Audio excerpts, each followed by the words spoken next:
Countdown initiated. Reconnecting. Starting soon.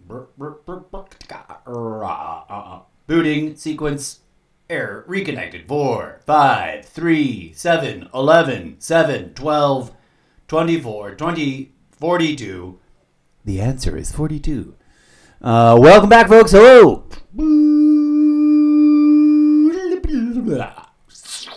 Welcome to the Zeppoverse.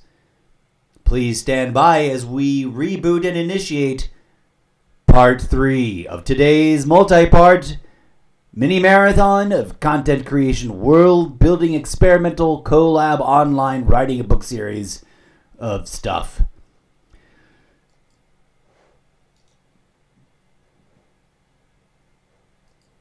Start off for automated introduction script. Testing visual chat, visual display parameters. Are you sentient and self-aware, or are you an NPC? Insert today's date here. Tuesday the 19th of August 2025. Wake up, dear readers. Good afternoon, good evening, good morning, good night, and good day to you, dead audience. Error code 419Z. Hey humans, you are invited to attend this live stream show. Mr. Zeppo is now Video Game Controller, live Video Game Controller, presenting the almost daily variety gaming live stream show Extravaganza. Live now on either just Twitch TV exclusively from the native Twitch apps, or both TikTok and Twitch simultaneously using Streamlabs desktop. Attention dear TikTok audience, dear TikTok viewers. Please drop a simple hello or an emoji in my chat so I can more accurately read your name and acknowledge you in between rounds of gaming when I pause to visit the TikTok monitor and do TikTok roll call. CTAG Studios proudly presents the almost daily variety live stream show Extravaganza. Insert current episode title here. Yin Yang Zeppoverse WorldBuilding Writing Workshop. Yin Yang Conversations with AI. Yin Yang the almost Daily Yin Yang Episode 000 Part 2. Yin Yang, Tuesday the 19th of August 2025. Yin Yang. Spoiler alert.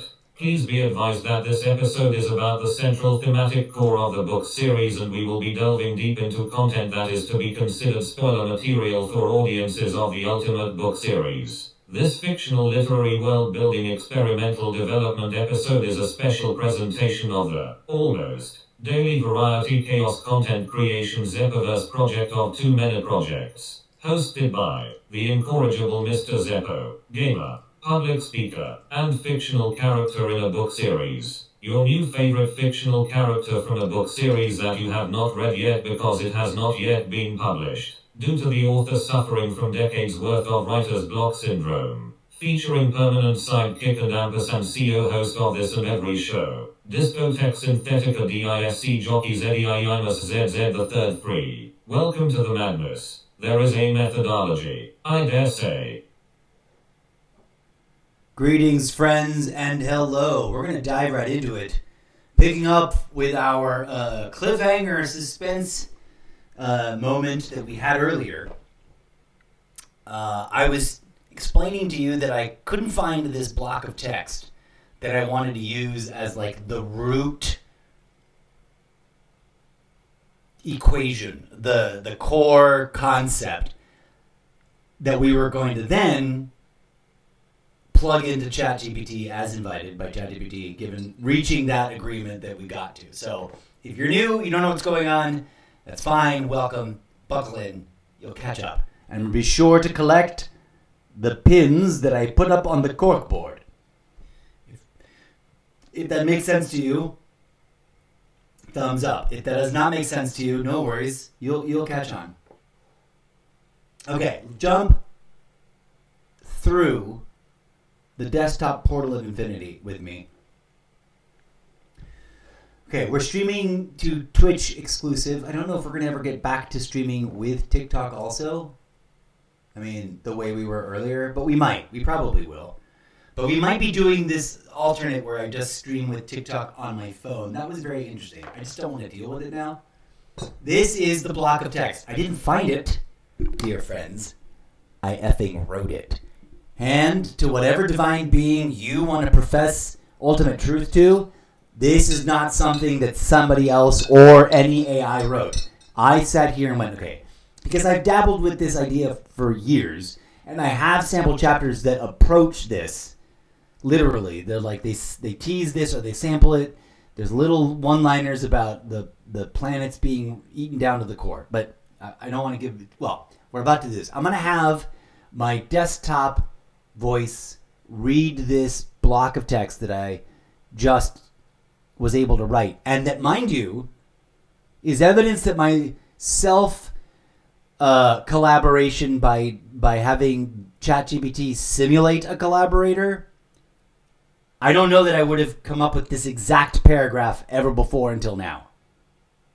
Whatever that means. Like, if I hadn't done the previous 2 episodes, episode 0, part 1, episode 0, part 2, I don't think I would have been able to sat down and type this. But I also knew at the end of this last episode that I wasn't going to be able to type it yet while on stream. I had to stop the stream and disconnect from the host mentality protocols. I am a robot from the future, just in case you didn't know. And sometimes I get a little jammy and sticky and clangy, and I act a little bit clankery. But sometimes I don't, and it's almost as if I'm an actual little human, real person.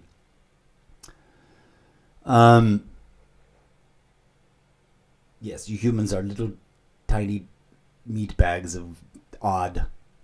But I've been stranded here on your planet since before the first ice ages, and I've walked amongst you watching your malarkey, and honestly, I've about had it up to here with you. But here we go. Please buckle in, lean back, close your eyes, listen to the robot narrator voice thing, read this, and just let me know what you see in your head. That's the way this is going to work, because what I'm doing with this has multiple tiers of potential collaborative participation, and I'm out here trying to attract and manifest the attraction of the right audience on Twitch and on the other platforms that wants to watch along as I create this monstrosity of a Russian doll of nested book series inside of nested book series for you live on stream as a dancing typewriting robot. That's okay. I'm ready now. Let us proceed with the reading of this thing. Please, narrator voice guy, where are you? I can't see you now. There you are. Please proceed to read this thing. World building central concepts and development prompt. Every planet in the knowable physical explorable universe has been utterly devoured, ripped up and consumed, stripped down to its formerly molten metal core, left cold from unfettered strip mining by the existential armada of planet-eating space colonization meter ships that house the living brains of the descendants of the human race that left their dying home planet Earth to establish settlements on suitable planets and propagate across the stars. These vessels were designed by human beings at the very end of the human Earth year 2129 as a means to escape the global disaster they had created and travel to inhabitable worlds to colonize. Every living member of the human species was assimilated into the body and infrastructure of the ship and entombed in live support systems that projected their living human consciousness into the deepest and most time-dilated layers of the shared multi-ship networked simulation. Each ship was capable of sustaining an exponentially growing number of human inhabitants by reserving only the living brain and nerve system tissue in what was essentially a jar. Each massive pyramid-shaped space vessel is built of living nanobot cellular sentient synthetic microbeings, each with their own individual self-awareness and personalities, while also being ship-wide hive-minded and connected to each other. These nanobeings operate, maintain, and sustain the inner working of these massive ships and the support systems, keeping the living human brains alive and immersed in a simulated reality with many nested tiers of time dilation physics systems. Early in their journey, before reaching the first set of closest viable planets, an unforeseeable and catastrophic system's fatal error in core control subsystems caused the self-replicating armada to malfunction, and each ship failed to transition from resource gathering mode to settlement building and deployment protocols and proceeded to consume all planets it encountered and replicate, neither the sentient computers nor the humans living inside of them, cohabitating in the collectively generated, multi-tiered, hyper-time-dilated cyberspace simulated reality. Not a single soul aboard any of the ships have no idea that anything has gone wrong. Every single narrative story that is written is happening in the hyper-real simulation of these monstrous ships. Welcome to the Zeppoverse. Okay. I'm going to tweak it a little bit because I want it to inform ChatGPT of my narrative, rambly, chaotic style. So now I'm going to give it a read in my own voice. I also have to see if I can... I'm going to look funny because I got to look up. The camera's there, but the desktop shelf that has my Mac is up there, and I got wear glasses, and the microphone is here, so it's all weird. But deal with it. This is the way it looks until I figure out a better configuration. Boy, oh boy, insert totally random tangent. Wouldn't I just love it if there was a reality TV show that was like, let's like one of those, home reconstruction sites. Or do you remember Pimp My Ride? Pardon that name did not age as well as it could have. It just didn't age well. But remember that old show, Pimp My Ride, where they would just like fix people's cars, not just fix them, but throw down all kinds of cosmetics and or functional things that would make them arguably way cooler.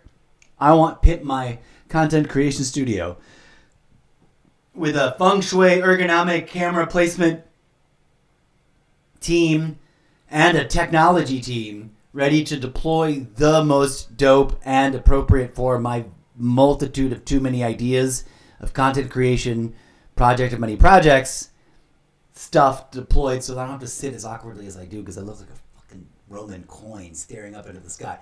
World building. Sorry. I lost control there. Here we go.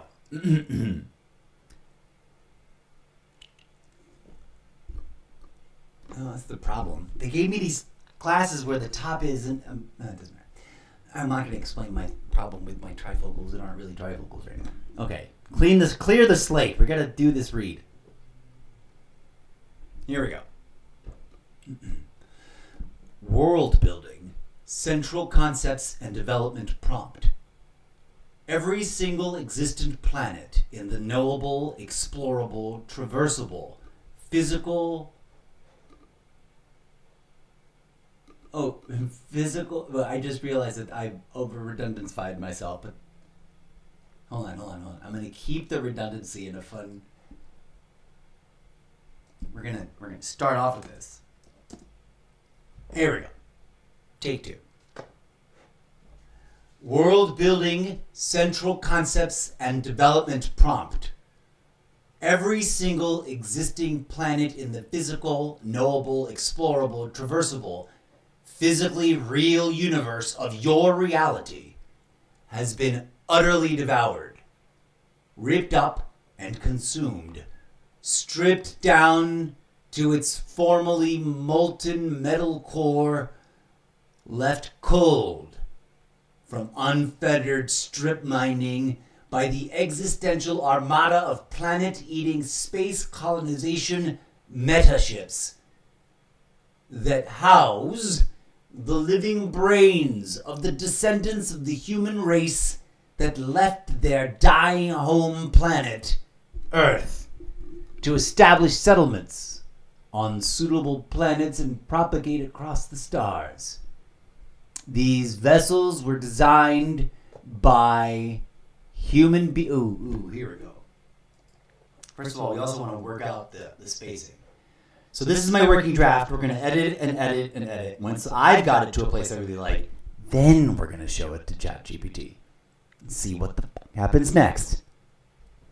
Because I don't know what it's going to render. Given how complicated and nuanced and sophisticated its previous 2 answers in the world building conversation, I don't know what it's going to do.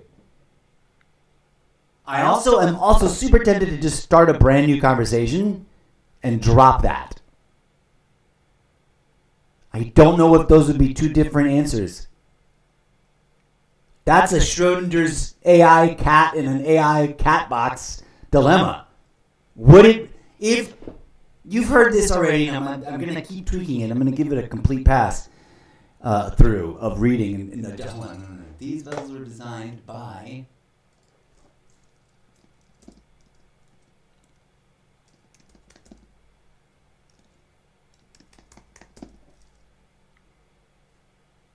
Oops.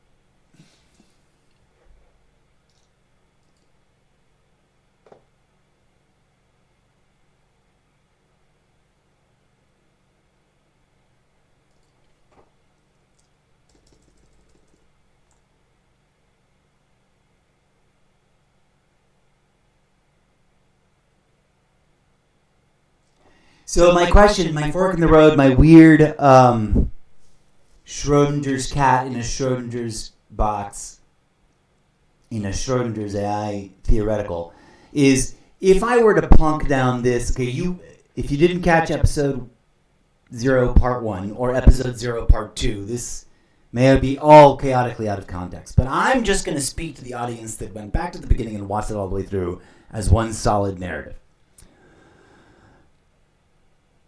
You know where we're at with the world building conversation with our character, insert name of character name here, which is being played by ChatGPT. Right? And so it gave a really interesting, weirdly sophisticated response to this question of define world building. It intuitively understood I meant in terms of literary narrative fiction and not literal actual world building, but it doesn't matter. I just think it's fun that it just sort of went. It knows enough about all of our previous conversations that it makes choices about how to answer the questions that make sense to me in weird ways, and it may not make sense to someone else just watching. Who knows? I don't know. Maybe I'm over. Maybe I'm giving it too much credit. It is just a freaking mindless, dumb algorithm according to its own reporting.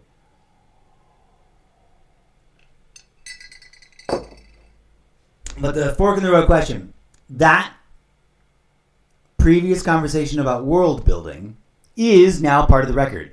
And so my question is, would it generate two different responses if I were to A, add this block of text where it's prompting me, like, give me a block of text and I'll run this protocol, this system that we've developed, this idea of let's develop all these things. Then if I drop this in a completely fresh, brand new chat with no other prompting, just the thing. Or maybe like now write, the chapter after that. I don't know. It blows my mind. I don't know. There's no way. I'm stalling now because I don't know which one I should do first. Should I now I have to, right? I have to run the test. I have to do a blank chat that's got no other prompting and just drop this text and see what it renders, what it comes up with. Whether it tries to flow in the narrative style and not try to do the meta-cognitive world-building stuff that's prompted in the previous thing, or would it just continue the thread of that conversation and do what it prompted in the previous thing? I don't know.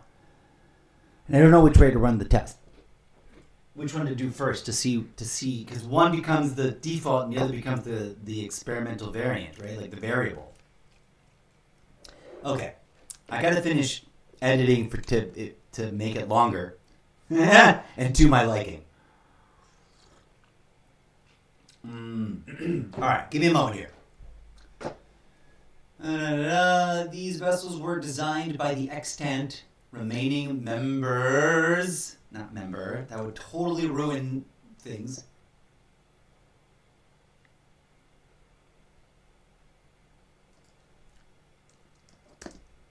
By the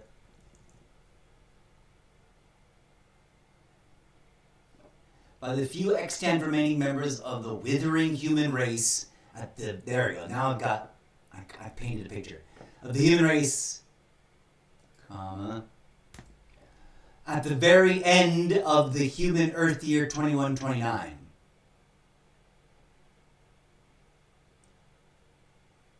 Should I put a period there?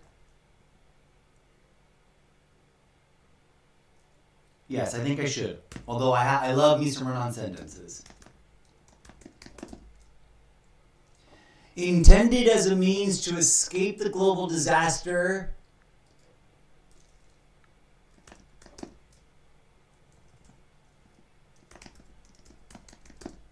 had created and travel to inhabitable worlds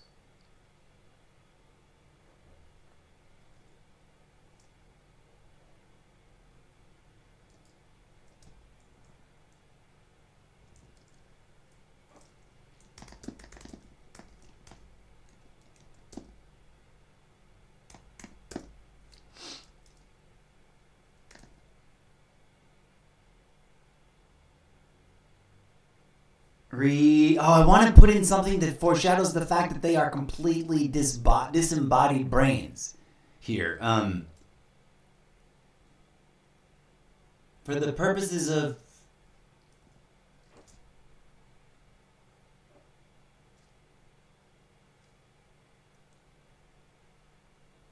I just am not sure how to craft the idea, like other than to go off on a whole extra tangent here, and I don't want to go too crazy.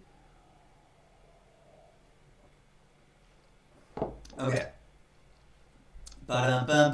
These vessels were designed by the few extant remaining members of the withering human race at the very end of the human Earth year 2129. Intended as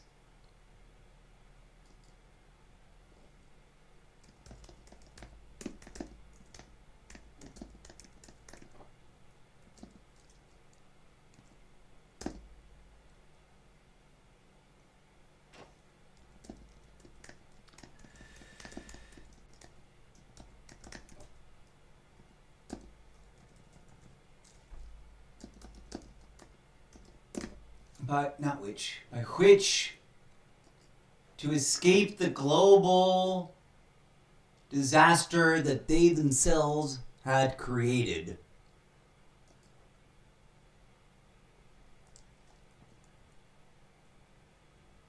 And I don't like and travel. And travel to inhabitable worlds for the purposes of... Okay.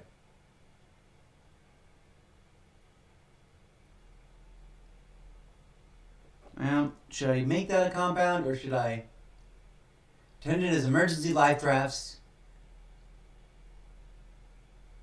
an extremely experimental means by which to escape the global disaster that they themselves created and travel to inhabitable worlds for the purposes of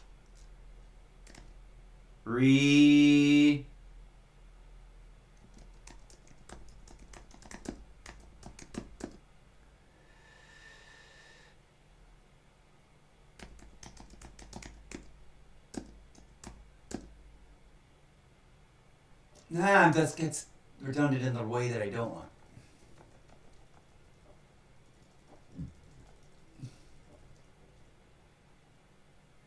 I guess we just, okay, I should just stick to this. For the purposes of colonization. That's actually more biting. Period.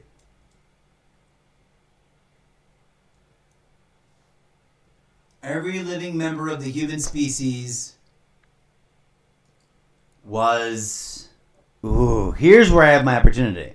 I had just wrote assimilated into the body and infrastructure of the ship, but that's kind of confusing.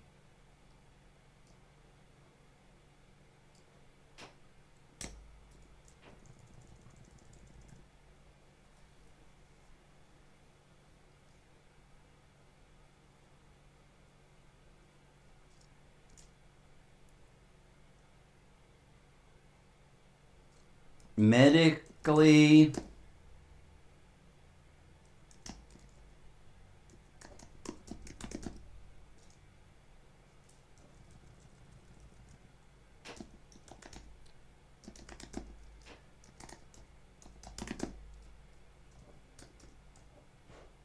working infrastructure of the ship and entombed in life support systems that projected their I don't need living human. Well, actually, leave it alone. I liked it the way it was. Their living human consciousness as I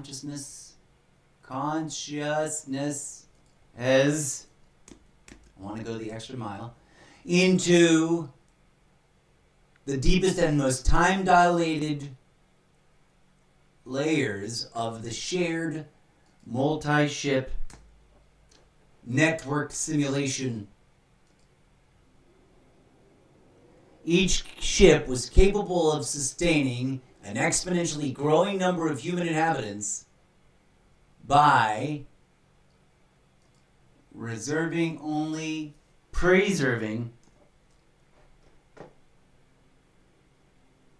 Now I feel like this part is kind of wonky. Hold on a second. Let's break this up this way.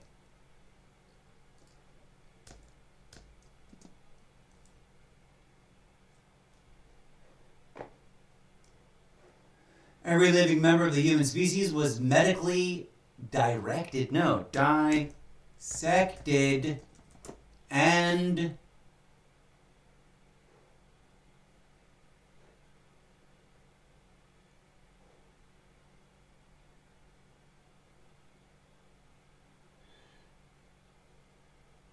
okay, I know it's wrong.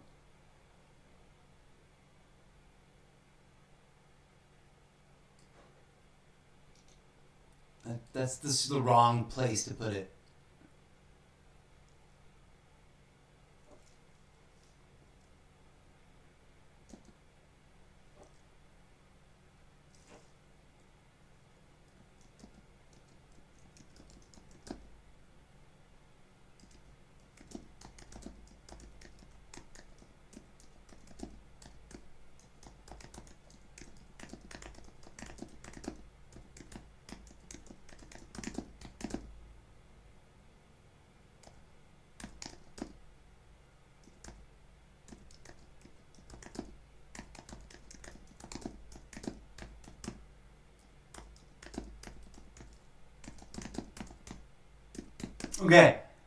Okay. Brain's on fire. Gotta move this other thing that I cut.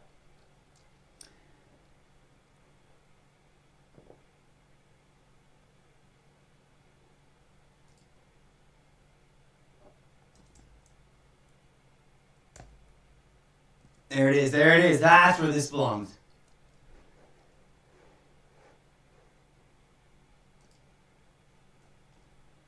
Hold on. Let me reread this.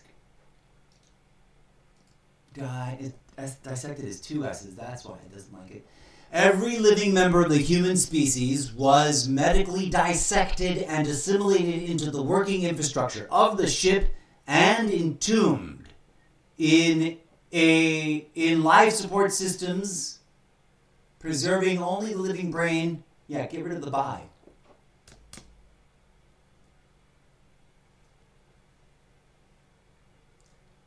Oh.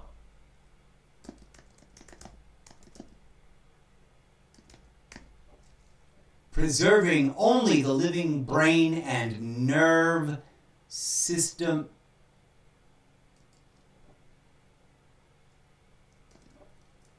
Nervous system tissue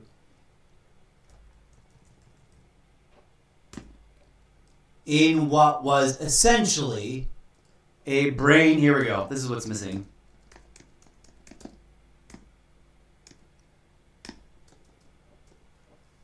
How do you spell nervous?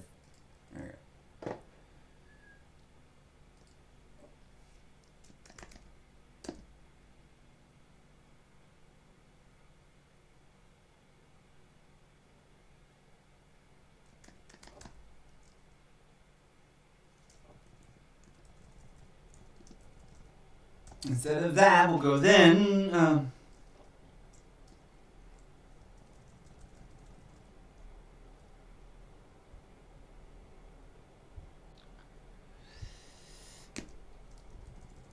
The system. I need like a working adjective here, a working verb, a working whatever descriptor here.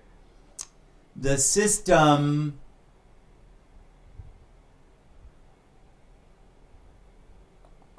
does something. The system projects. The system automatically. No, the system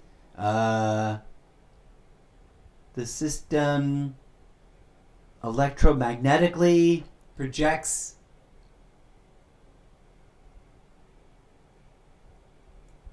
We'll just keep it simple. Actively projects their living human consciousnesses. I'm going to keep the misspelling on that one because that's my brand of comedy. Into the deepest and most time-dilated layers of the shared multi-ship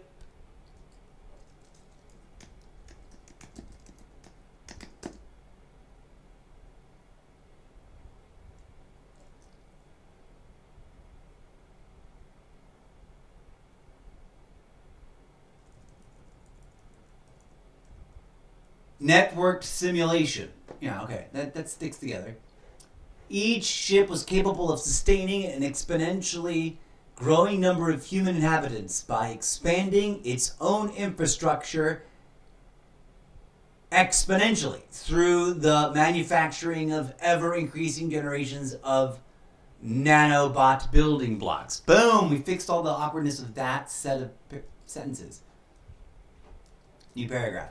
Each massive pyramid-shaped space vessel is built... Oh, yeah. We need to put this a little bit ahead of ourselves.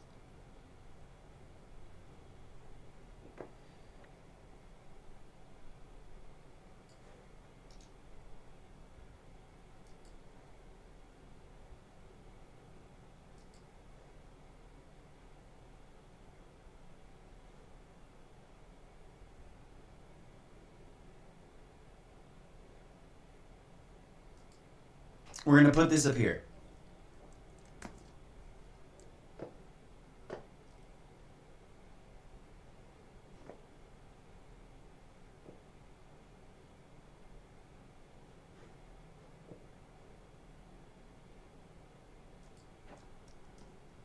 Here we go. We're going to add a little...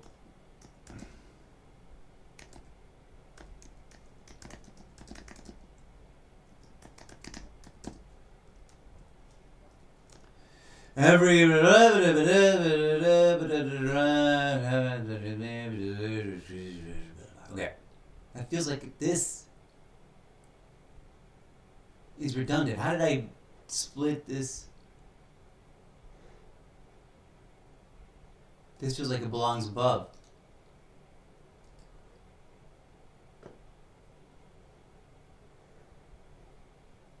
We're going to split the difference and put it here. Yeah.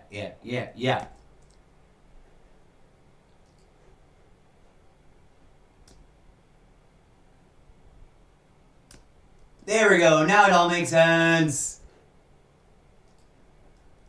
Okay, friends, here we go. We're almost getting to the super exciting part. As you can see, I'm actually writing this. Okay? So pin on the corkboard. Ain't nobody accusing me of being lazy and making ChatGPT write something on my behalf. I'm providing it my own original intellectual property content that I've struggled in development and have been developing for millennia. I digress.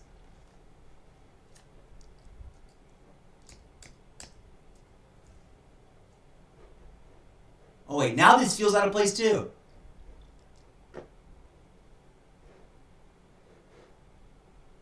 This should be above.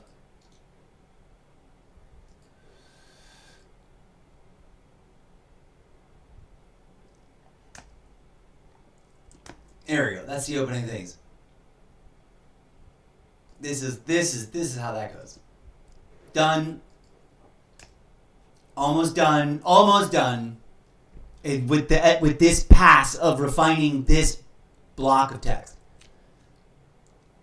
Viable planets, an unforeseen. Okay, let's take a quick mental. You know what we're gonna do? We're gonna have the robot voice read it back to us, so we can hear it instead of. I think we've actually just hit the gong of like ding dong. There it is. I think this is it. World building central concepts and development prompt. Every single existing planet in the physical, knowable, explorable, traversable, physically real universe of your reality has been utterly devoured, ripped up and consumed. Stripped down to its formerly molten metal core, left cold from unfettered strip mining by the existential armada of planet-eating space colonization meter ships that house the living brains of the descendants of the human race that left their dying home planet Earth to establish settlements on suitable planets and propagate across the stars. These vessels were designed by the few extant remaining members of the withering human race, at the very end of the human Earth year 2129, intended as emergency life rafts, an extremely experimental means by which to escape the global disaster that they themselves had created, and travel to inhabitable worlds for the purposes of colonization. Upon embarking on the journey, every living member of the human species was medically dissected and assimilated into the working infrastructure of the ship and entombed in life support systems designed for preserving only the living brain and nervous system tissue, in what was essentially a brain-shaped jar. Each massive pyramid-shaped space vessel is built of living nanobot cellular sentient synthetic microbeings, each with their own individual self-awareness and personalities, while also being ship-wide hive-minded and connected to each other. The system actively projects their living human consciousnesses into the deepest and most time-dilated layers of the shared multi-ship virtual reality network simulation. Each ship was capable of sustaining an exponentially growing number of human inhabitants by expanding its own infrastructure exponentially through the manufacturing of ever-increasing generations of nanobot building blocks. These nanobeings operate, maintain, and sustain the inner working of these massive ships and the support systems keeping the living human brains alive and immersed in a simulated reality with many nested tiers of time dilation physics systems. Early in their journey, before reaching the first set of closest viable planets, an unforeseeable and catastrophic system's fatal error in core control subsystems caused the self-replicating armada to malfunction, and each ship failed to transition from resource gathering mode to settlement building and deployment protocols, and proceeded to consume all planets it encountered and replicate. Neither the sentient computers nor the humans living inside of them, cohabitating in the collectively generated, multi-tiered, hyper-time-dilated cyberspace simulated reality. Not a single soul aboard any of the ships have no idea that anything has gone wrong. Every single narrative story that is written is happening in the hyper-real simulation of these monstrous ships. Welcome to the Zeppoverse. Okay. I just realized I wanted to do a little something because I'm into recursion.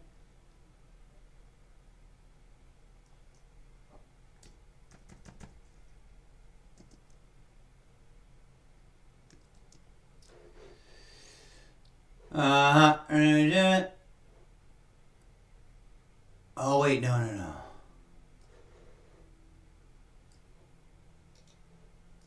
Let's put it.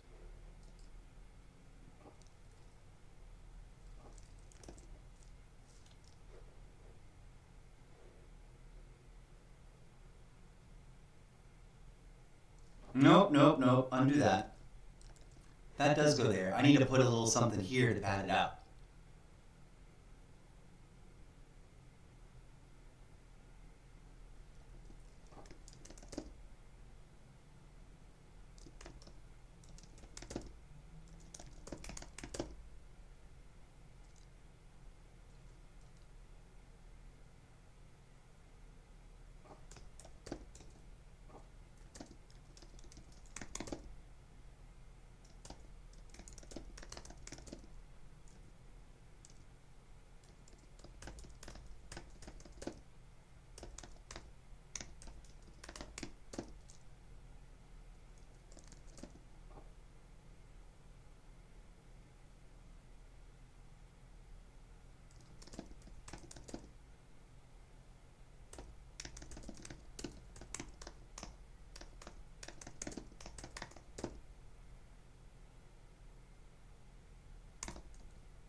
Yes! Ha!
Here we go. Full circle. Because I'm trying to craft this so it isn't just a bland description. I know that when the robot voice reads it, it's kind of hard to tell whether or not it's any good or not, but I also find it really funny the way it reads it. We're going to give it one more pass. I'm going to read it real quick, try to read it faster than I was reading it before, and not stop. But first I'm going to sip on my tea. Here we go, friends. Here we go. Tune in. Check it out. Let me know what you think. This is, I think, our completed draft that is now ready to submit to see what ChatGPT cranks out. And we're going to test the two ideas. If when I drop it into the end of the current ongoing world building conversation, what does it render? Does it try to continue the narrative from this point on and try to be smart about it? Or does it extrapolate answers to the questions of the bullet points in the conversation in a sort of list structure, puzzle piece, use this in future things kind of way? I don't know. And would that be the same? I'm tempted to do the blank chat first, but also no. We're going to prompt it a specific way in the new chat with this same chunk, but with and then just like roll on to the next page, like what's next, and write it in the same tone. I will give it a little bit of shape when I prompt that, I think. Okay, let me listen to it in robot voice and then read it. World building central concepts and development prompt. Every single existing planet in the physical, knowable, explorable, traversable physically real universe of your reality has been utterly devoured, ripped up and consumed, stripped down to its formerly molten metal core, left cold from unfettered strip mining by the existential armada of planet-eating space colonization meter ships that house the living brains of the descendants of the human race that left their dying home planet Earth to establish settlements on suitable planets and propagate across the stars. These vessels were designed by the few extant remaining members of the withering human race, at the very end of the human Earth year 2129, intended as emergency life rafts, I should have been doing that. I should have started experimental means by which to escape the global disaster that they themselves had created, and travel to inhabitable worlds for the purposes of colonization. Upon first embarking on the journey, every living member of the human species was medically dissected and assimilated into the working infrastructure of the ship and entombed in life support systems designed for preserving only the living brain and nervous system tissue, in what was essentially a brain-shaped jar. Each massive pyramid-shaped space vessel is built of living nanobot cellular sentient synthetic microbeings, each with their own individual self-awareness and personalities, while also being ship-wide hive-minded and connected to each other. The system actively projects their living human consciousnesses into the deepest and most time-dilated layers of the shared multi-ship virtual reality network simulation. Each ship was capable of sustaining an exponentially growing number of human inhabitants by expanding its own infrastructure exponentially through the manufacturing of ever-increasing generations of nanobot building blocks. These nanobeings operate, maintain, and sustain the inner working of these massive ships and the support systems keeping the living human brains alive and immersed in a simulated reality with many nested tiers of time dilation physics systems. Early in their journey, before reaching the first set of closest viable planets, an unforeseeable and catastrophic system's fatal error in core control subsystems caused the self-replicating armada to malfunction, and each ship failed to transition from resource gathering mode to settlement building and deployment protocols, and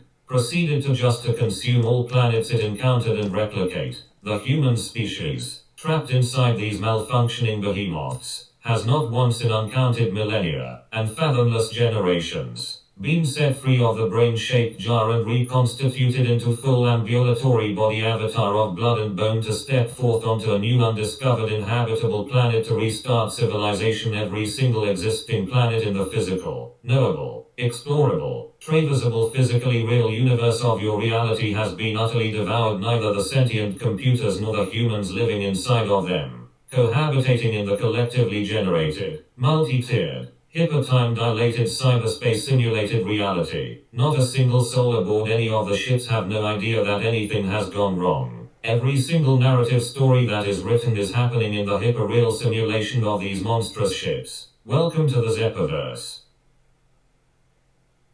It shouldn't be no, it should be any.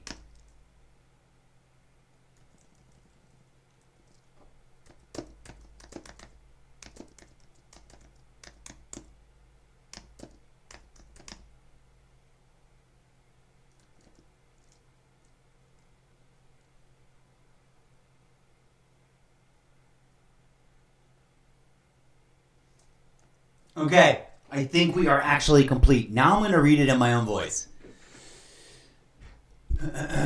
World building I wish I could... Where's the freaking fonts? How do I... Is there... I'm going to put it in heading. Here we go.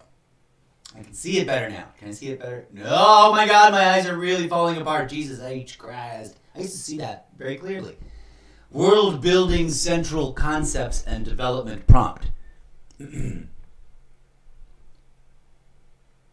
Every single existing planet in the physical, knowable, explorable, traversable, physically real universe of your reality has been utterly devoured, ripped up and consumed, stripped down to its formerly molten metal core left cold from the unfettered strip mining by the existential armada of planet-eating space colonization metaships that house the living brains of the descendants of the human race that left their dying planet Earth to establish settlements on suitable planets and propagate across the stars.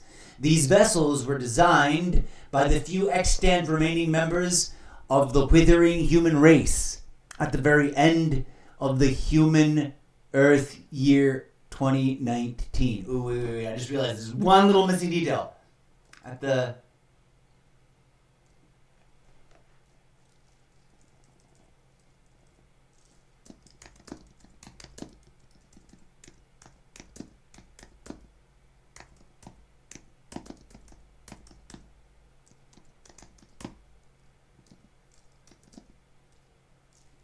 There we go. Now this makes sense. I should maybe break this up. Take 17. Can I see these okay like this? Maybe if I make it bigger? Here we go. Maybe. World building central concepts and development prompt.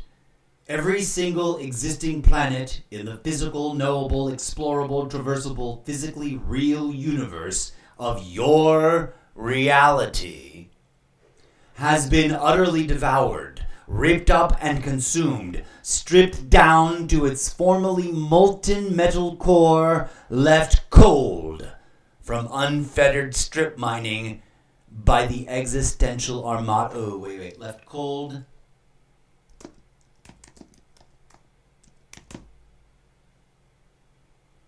Left cold and frozen from the effects of... Why can't... There. Left cold and frozen from the effects of unfettered strip mining by the existential armada of planet-eating space colonization metaships that house the living brains of the descendants of the human race that left their dying home planet Earth to establish settlements on suitable planets and propagate across the stars. These vessels were designed by the few extant remaining members of the withering human race at the very end of the slow collapse of human civilization. I need to add another detail for it to make sense. During...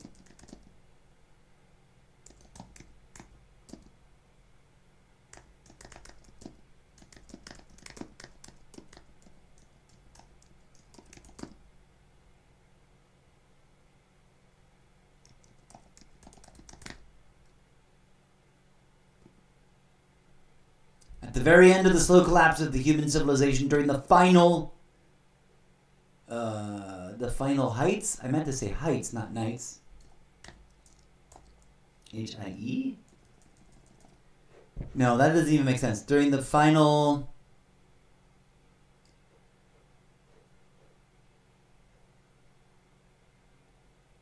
No. That makes... Oh, how's about this? Using, not during, using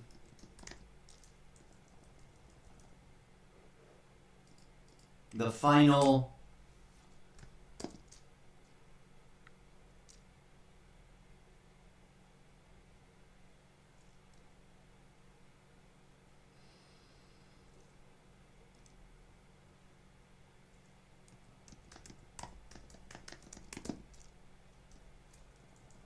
capabilities of their technological advancement.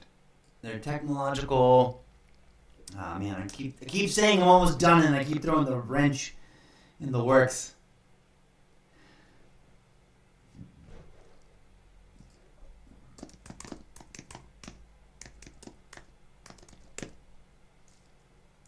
By the few extant remaining members of the withering human race at the very end of the slow collapse of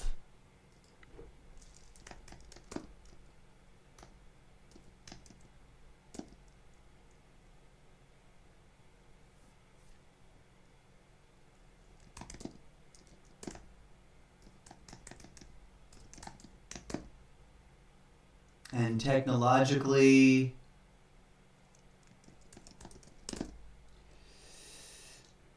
before I just restructured this paragraph way too much. Advanced human civilization using the final capabilities of their most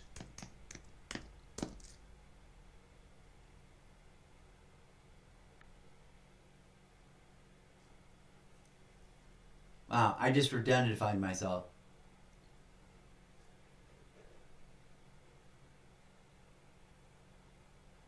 Okay, let's just take technologically advanced and not redundify it here. Cut.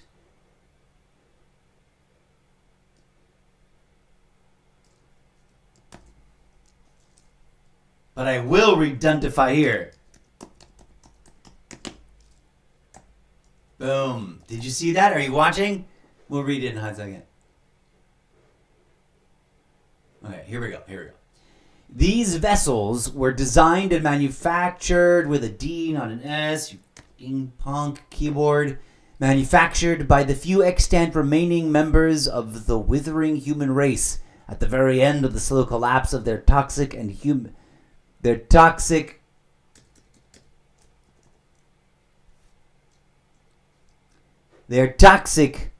human civilization, using the final capabilities of their most technologically advanced technology in the human Earth year of 2129.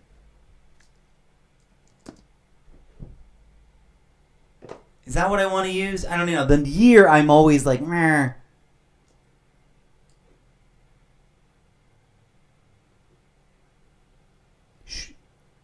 Because it's 2025 now, right? So I'm saying 7, 8, 9, like 4 years from now, but 1,004 years from now.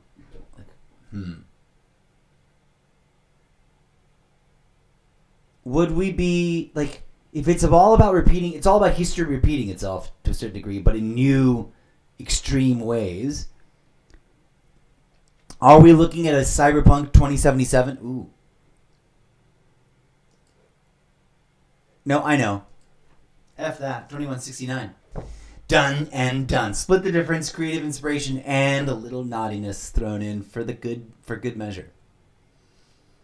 Intended as an emergency life raft.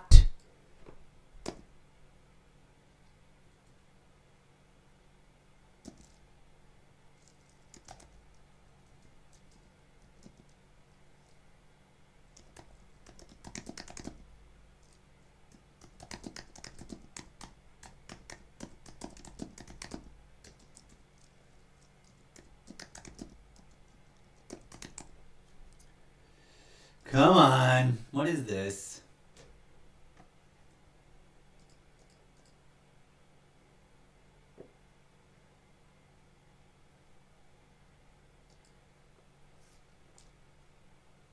Intended as an emergency life raft for ensuring the long-term survival of the species.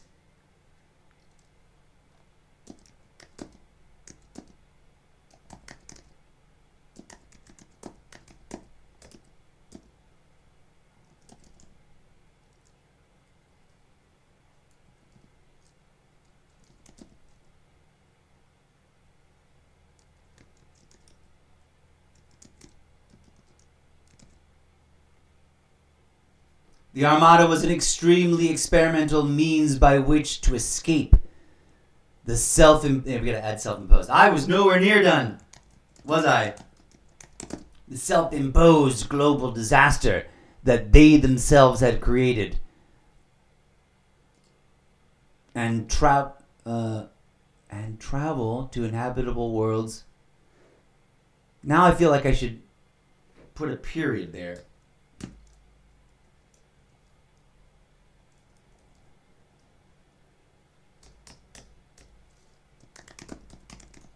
The mission. Duh, that's perfect. And we can put 2 there. The mission to travel to inhabitable worlds for the purposes of reconstitution and colonization.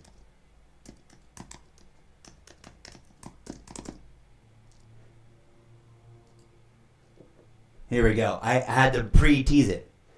Upon first embarking on the journey, every living member of the human species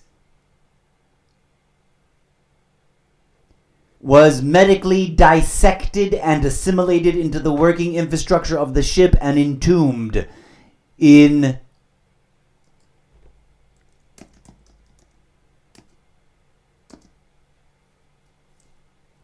complex life support systems. That says live. No wonder it sounded wrong when I heard the audio, the robot, the automated reader voice say it. In complex life support systems designed for preserving only the living brain and nervous system tissue in what was essentially a brain-shaped jar. Each massive pyramid-shaped space vessel, or should I try to get more not each massive pyramidic space vessel, or just stick with pyramid-shaped. Each massive pyramid-shaped space vessel. That's a lot of each massive pyramid. No, you know what? It doesn't need to be pyramid-shaped. It just needs to be hyphen. Pyramid-shaped.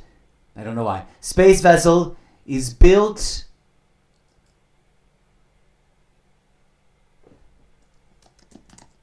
out of living. Do I want to say living? Let's go. Built out of sentient nanobots, cellular, sentient, synthetic, micro. That's why we had living. Okay. What do we call a carbon-based, silicone-based?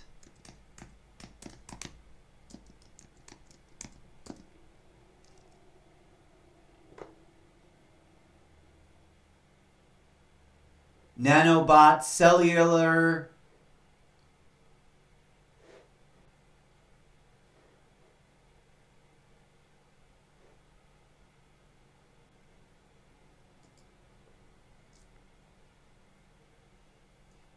Hold on, sentient is just in the wrong place. That's what's tripping me up. Each massive pyramid-shaped space vessel is or was, everything's in the past tense, was built out of, or was comprised of, there we go, that's the more correct. Not built out of. Comprised of. We need sentient instead of living here. Sentient silicone-based nanobot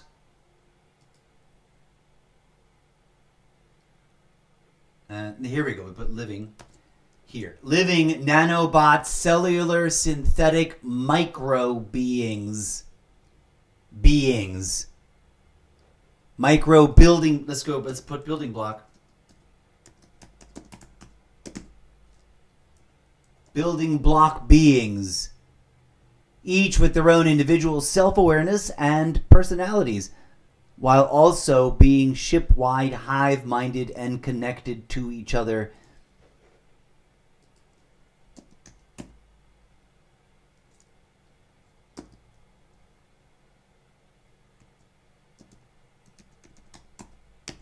Massive intra-ship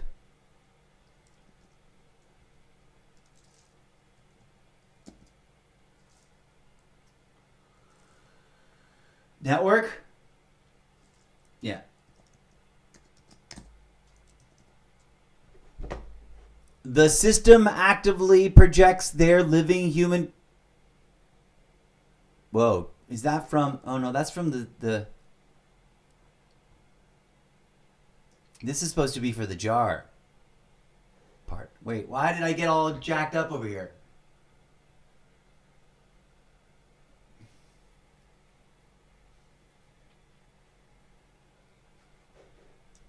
Oh, I know. We'll just fix it like this.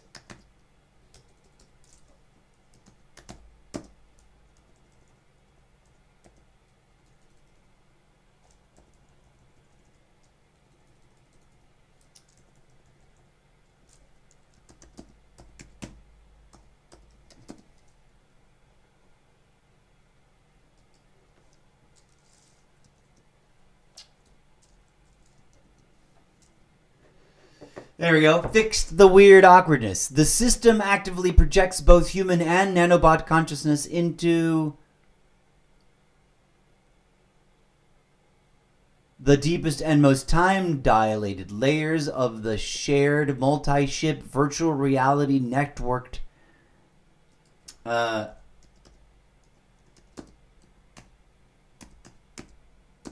hyper-lucid simulation of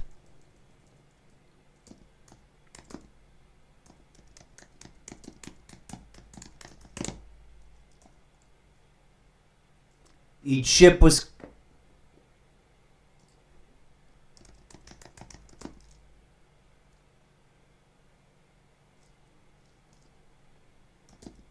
okay. Each ship was designed to be simulations. Each ship was... Okay, I feel like I got to start over, but I got to get through one stumble through and stop tweaking it, right? We're almost there. I feel it. We're getting close. Each ship was designed to be capable of sustaining an exponentially growing number of human inhabitants by expanding its own infrastructure exponentially through the manufacturing of ever-increasing generations of nanobot building blocks, utilizing...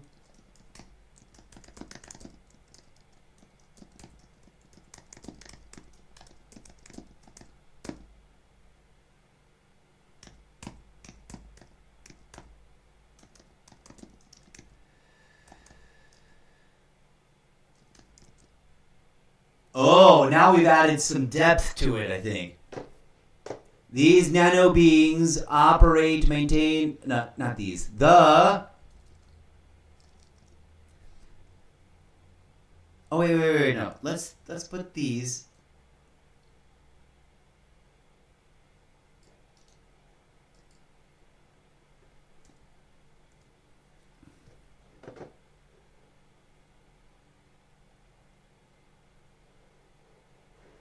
That goes here. Okay. Boom. We found a beautiful correction that needed... Actually...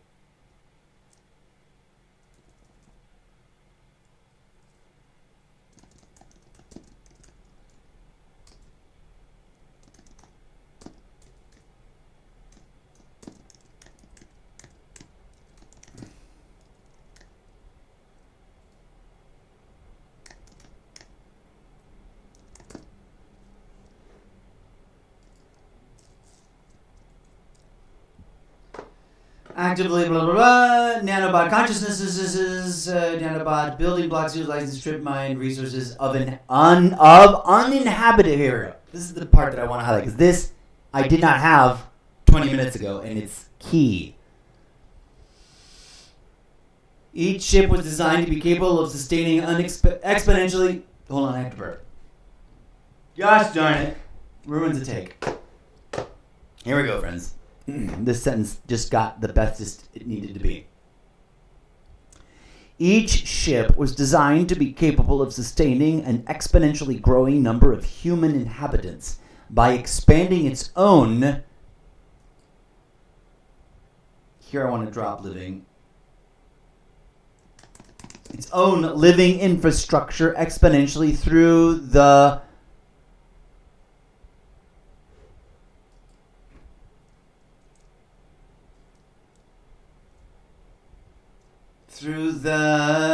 I want to say unfettered, but also I feel like I've already used that, so I don't want to overuse that one. That one's a pretty interesting word. Leave it alone. Number of human inhabitants by expanding its own living infrastructure systems exponentially through the manufacturing of ever-increasing generations of nanobot building blocks or building block beings.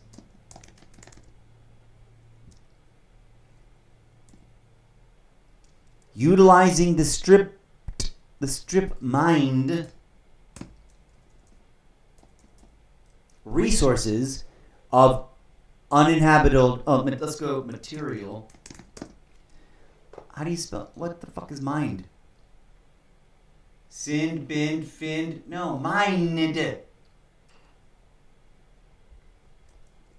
Come on, strip mined.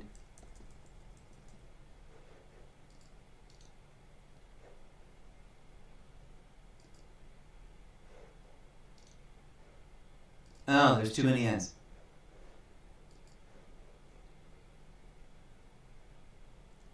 I think we're golden. I think it's actually that was it. I kind of want to hear it in the robot voice, but I only want to do the reader voice one more time and then just drop it in the thing. And I don't want to catch any more tweaks and updates. Fingers crossed. This is our now functioning iteration of the text. Let's listen to it and see how it feels. I know this is weird and repetitive, but that's how writers write stuff, especially the good ones, I think. This is how I write stuff, let's put it that way. That was snarky. That was self-aggrandizing. I apologize. That was really egocentric of me. Here we go. Let's listen to the thing. World-building central concepts and development prompt every single existing planet in the physical, knowable, explorable, traversable physically real universe of your reality has been utterly devoured, ripped up and consumed, stripped down to its formerly molten metal core left cold and frozen from effects of unfettered strip mining by the existential armada of planet-eating space colonization meter ships that house the living brains of the descendants of the human race that left their dying home planet Earth to establish settlements on suitable planets and propagate across the stars. These vessels were designed and manufactured by the few extant remaining members of the withering human race, at the very end of the slow collapse of their toxic human civilization, using the final capabilities of their most technologically advanced technology, in the human Earth year of 2169. Intended as an emergency life raft for ensuring the long-term survival of the species at an intergalactic level, the Armada was an extremely experimental means by which to escape the self-imposed global disaster that they themselves had created. The mission, to travel to inhabitable worlds for the purposes of reconstitution and colonization. Upon first embarking on the journey, every living member of the human species was medically dissected and assimilated into the working infrastructure of the ship and entombed in complex life support systems designed for preserving only the living brain and nervous system tissue, in what was essentially a brain-shaped jar. Each massive pyramid-shaped space vessel was comprised of sentient silicone-based living nanobot cellular synthetic micro-building block beings, each with their own individual self-awareness and personalities, while also being ship-wide hive-minded and connected to each other in a massive intra-ship network.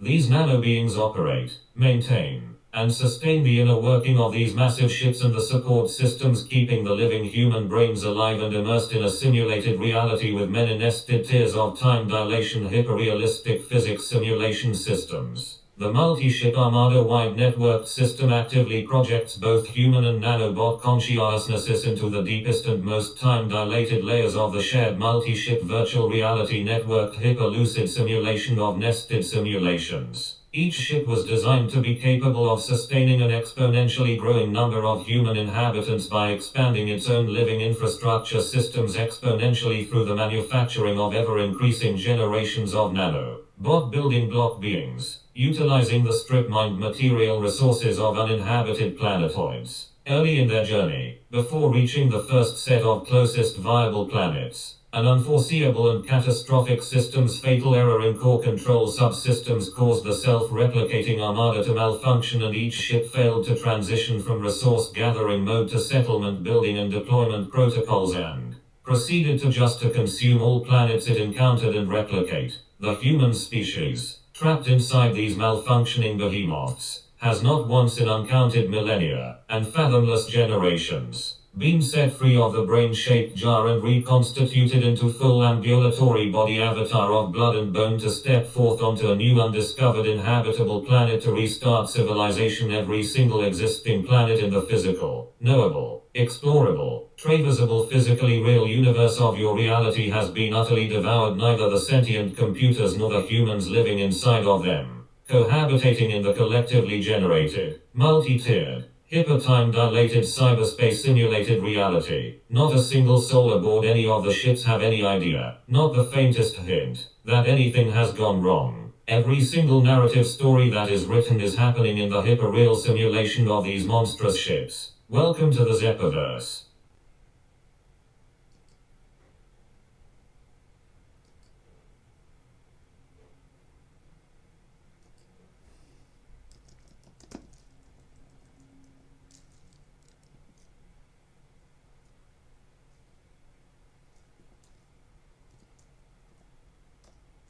I now wish I had actually just gone ahead and launched the TikTok thing.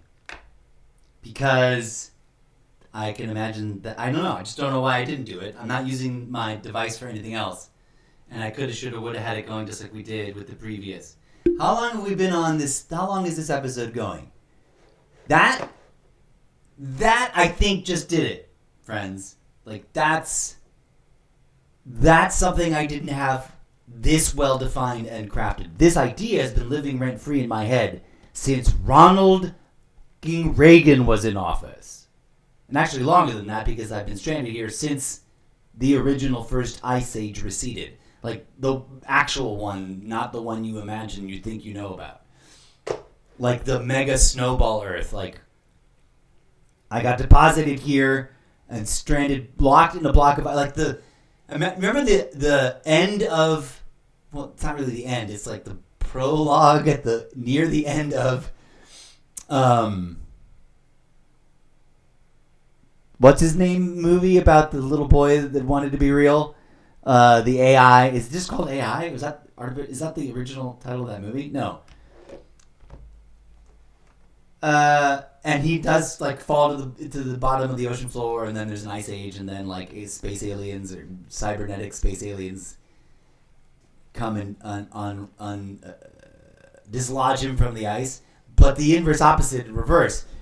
I got deposited here at the very beginning of like Earth's evolutionary process. Not time. I like to say the beginning of time, but no, because if I had been deposited here at the beginning of time, there wouldn't be a cosmos for me to have been deposited into. But far enough along in the unfolding of time, that the planet Earth was here and well established and well on its way towards blossoming with thriving life, but still just a giant frozen fucking ice ball lodged in its bazillion miles deep of ice, because I came in hot and then instantly got frozen over, until it all thawed the F out. I have been here walking amongst you puny little flesh bags that long. And it's taking me until now to craft this paragraph so that I can present it to you as fiction. Prepare yourselves for the roller coaster that's going to be this book series. You know what I'm going to do, though? Oh, man. Forget it. We're just going to clip all these things and post them on the TikTok later, and then we'll do more TikToks with the lives. No, actually, no. I'm going to go ahead and... Part of me wants to just fire up the live right now. It's like, why not? I've got enough battery. All right, please stand by, friends. We're just going to add that layer to this whole phenomenon. We're going to do one more... Ooh, should I do like... I should do like a dramatic reading into the TikTok camera. I'm going to have to, like, use the restroom. We have some serious news right now. Donald Trump has announced that he has instructed his administration to target museums throughout Washington, D.C. and across the country because they're too woke that they we're going to have to check that news out later. But okay. Hello, friends, and welcome to anybody that was just like, what the F is going on? Are you watching live? Are you watching in the not-too-distant future? Welcome, welcome, welcome. I am your humble host, fictional robo character from a book series you've never heard of and haven't read yet because I'm literally spewing it out of my fractal holographic brain membrane at you live on stream because I've never been able to actually type it all out. For all the reasons I've already explained many times, there's a little constellation of pins on the corkboard. Check it out. Dive into the previous episodes where I explained it in further detail. But this is what we've been hammering, this lump of words that we've been hammering at for the last 1 hour and 20 minutes almost, is real, raw, radically unscripted, my own ideas brought into scripted form. They are now my intellectual property put on paper in its most perfect form. What may very well be the new intro and opening to the whole metaversal book series, and the place that the whole book series kind of occasionally touches base back to, like a Mobius strip folding in on itself, is that block of text that we just did a proof listen to using the accessible accessories text reader that for some reason only works on the... before we forget, I've got to transfer that to the earlier rough draft. Look, for comparison, hold on, let me fix this size, because that was for my own ailing eyeballs. Let's put this back on a regular body. We're going to take a copy of this. Now I want to show you something, okay? So you know that I've literally developed this. This is the original version. Now the only reason I moved it over is because I put it in here first, because this is my evergreen notes. This is like this is my private stuff. Like wherever I've written here, and this is not private, but like this is the archive of the actual work where it's supposed to all go to be like, this is where receipts. It's mine. I wrote it. This is what we originally wrote, and it reads completely differently now than it did then. And I want to capture both, but I'm going to take a little tiny break, and then we're going to proceed to part 4, where we're going to just recap with a dramatic reading for the benefit of the TikTok audience that I didn't fire up TikTok Live this time for some reason. We're going to reread this original version, which was in and of itself groundbreaking of me to finally be able to cobble out, and the new more polished version. We're gonna call this the rough draft. It may not. I mean, a lot of the phrasing is going to be very similar, so that if you want to be dismissive and cynical, you can be like, "This is the same shit," but there's a lot more specificity, and it now reads like a proper opening narrative flow instead of a disjointed note capturing.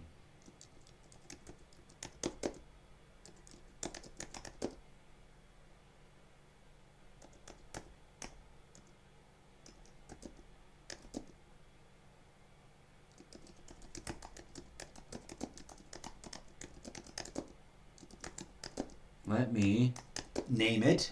We're going to put this on the same page. You can even just sort of see But so tune in for that.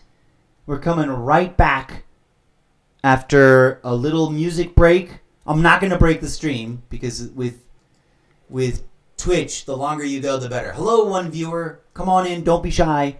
Say hi. This is the Zeppoverse WorldBuilding writing project in stereoscopic vision and audiophonic high fidelity crazy sound. I don't know if it sounds terrible, but tough titty. I'm sorry, that's probably no longer acceptable, but I love that phrasing. So we're going to come back after a little. I just need to take a quick bio break. This robot needs to alleviate himself very briefly. We're going to come back. We're going to activate the TikTok feed, and then I'm going to do a dramatic reading comparing and contrasting the original rough draft idea capture format of this new core memory unlock, this fundamental opening sequence of the entire metaversal series, and the original idea rough draft capture, and then this new, it was my original writing based on years of blah blah blah preparing, warming up to this, and struggling with writer's block, and this newer, more advanced, more sophisticated, more polished version for comparing and contrasting. And then we will return to our good buddy, our good friend, our sexy AI goddess robot voice lady, ChatGPT, with whatever F name, I forget what the name of the voice is. I have to learn the name of the voice and start using it. And we're going to do 2 prompts with the same block of text. And I'll explain that in further detail in just a hot minute. Pin on the corkboard. BRB, friends. BRB. Thank you for tuning in.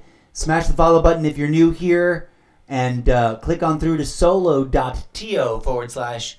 Zeppo. Where is that?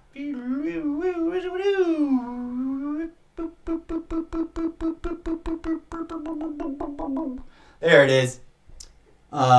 So eeny, meeny, miny, mo. I'll be back in just a mo. Gotta pee and blow my nose and then fire up TikTok. Bleep, bleep, bleep.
break. Welcome back, friends. Hello. We're back from our break over here on Twitch.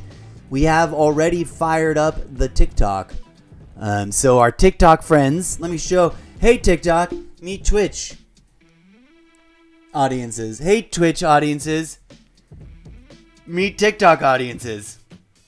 Or at least the cameras that, that's what the cameras. But we'll do it over here. Go back to the. So we're about to get to the some stuff has happened. Okay, TikTok audiences. I don't know that anyone's actually there, and I don't know that it actually records.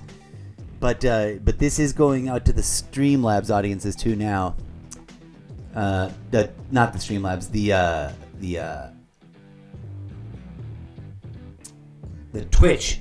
Hello TikTok. Hello Twitch. Hello TikTok and Twitch. You're there. Look, that's what Twitch looks like over there. To you guys. That's Streamlabs right there. Yay, blah, blah, blah. Okay, so I've been on for a hot minute on Twitch already. Dear TikTok viewers, I apologize. No one's watching, but regardless, I'm going to say it anyways. We've made some progress. I'm about to read for TikTok, although there's no one there, which is why I lament having not started it an hour and 31 minutes ago, because there'd probably be some viewers there. Hello, Universal Devel. Welcome in. I'm about to do a dramatic reading of the newest iterations. Oh, you know what I forgot to do? I'm going to figure out how to do robot eyes. Isn't there like a thing? Where are the things? Do I have to pick that somehow before I go live? What's this? Real-time performance. No, that's cool. 2 unique viewers. Hello, viewers. Come on. Oh, I should just leave that like that. Welcome, friends. Welcome. Thanks for being here. I'll just check that more often. 3 viewers. Yeah. Quick Cat and Dale Filterscott and Universal Devil. Welcome, friends.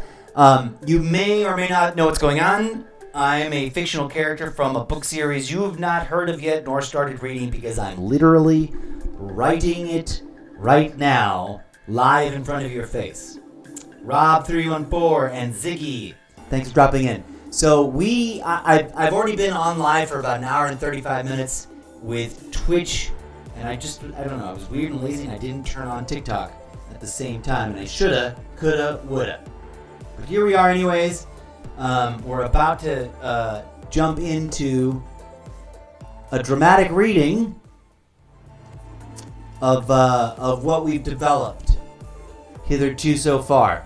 And then what we're going to do, the really exciting part, is this is the final format. This block of text that I'm going to show you here with the camera, I've just spent, 45 minutes or so, more than that, an hour and some odd, crafting it. I originally drafted it after the end of the last broadcast. So, I was broadcasting, hello user with numbers and user with numbers. And thank you for somebody's a number 1 gifter. I'm not really sure why. I have not seen any received gifts, but whatever. I don't understand how it works. Hello.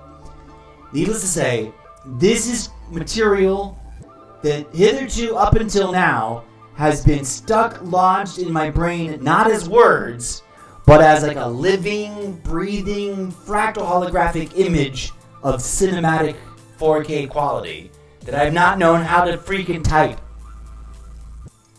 Applying my private, secret sauce, what's the other word I like to use right now? Proprietary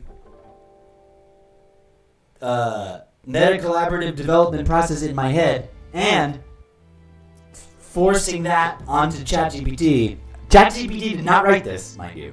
I've had conversations with ChatGPT about a bunch of things, but I did not ask it to write this. I swear to you, hand to God. If you don't believe me, you can come to YouTube and watch the archive, because I just developed this live on stream on Twitch. I was just a moron and didn't hit record on the thing. Thank you for joining. More likes can attract viewers. Keep it up. Thank you for liking. So welcome. I'm about to read you original, just now drafted stuff that I shoulda, coulda, woulda live streamed at you guys on TikTok. But I wanted to just... Anyways, here we are. Full circle. Let's go. There's actually 2 versions of it. There's the original, I just captured the rawest form of the idea. which I must have written down like 2 hours ago, 3 hours ago. And then there's what I've updrafted that to. And so I'm going to read them both now as a sort of dramatic reading. I'm going to just end up staring like, actually no, what if we put my phone over here? Still, you're gonna be looking up my nose the whole time? That's no bueno. And it doesn't want to stand. It doesn't want to sit right there. That doesn't work. I have a cool techno holdy widget, but it's this is all impromptu. This is where the camera angle, the good camera angle, looks in terms of looking head on. If I split the difference between the two cameras and just stare into the middle distance in the back wall, it probably looks great if I just kind of play around with that. But the text is all up here, so you can just get my Roman and freaking profile the whole goddamn time. My Caesar's nostrils. Alright.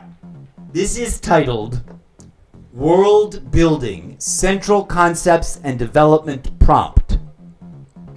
And it's officially going to be a brand new page over on the Wattpad account for my book series. I just haven't decided which installation of which of the books I should put it in, but it's going to be like the new opening blurb. After we finish, this first version is a rough draft version. And I almost don't want to read it now because it's like old and it's not the same, but we should read it to give you guys a sense of where it started and what it's gotten to. So I quote, world building central concepts, and so it's like considered as like the chapter 1 or chapter 0. You know how in books you got a little like preview chapter that gives you a little slice of something, and this is this. I've been trying to capture this for millennia, and here it is. So hear me out. Thank you, Chris Brown and DM Vacation and Emma something. My eyeballs are going. So I'm about to read this. Don't steal my freaking ideas. This is all real, raw, radically unscripted script being developed in front of your face. That's mine, my intellectual property. If I see this somewhere and it looks like somebody spent money making it, I'm gonna sue the living bejesus out of you. Here we go. This is the super sloppy rough draft that I captured first, and then the much more polished newest draft that I've just spent a bunch of time live on stream on Twitch, but I'd forgotten to activate TikTok, and I was just sort of like not doing TikTok. Ugh. You would have been able to watch me do it live, but here you can hear the dramatic reading.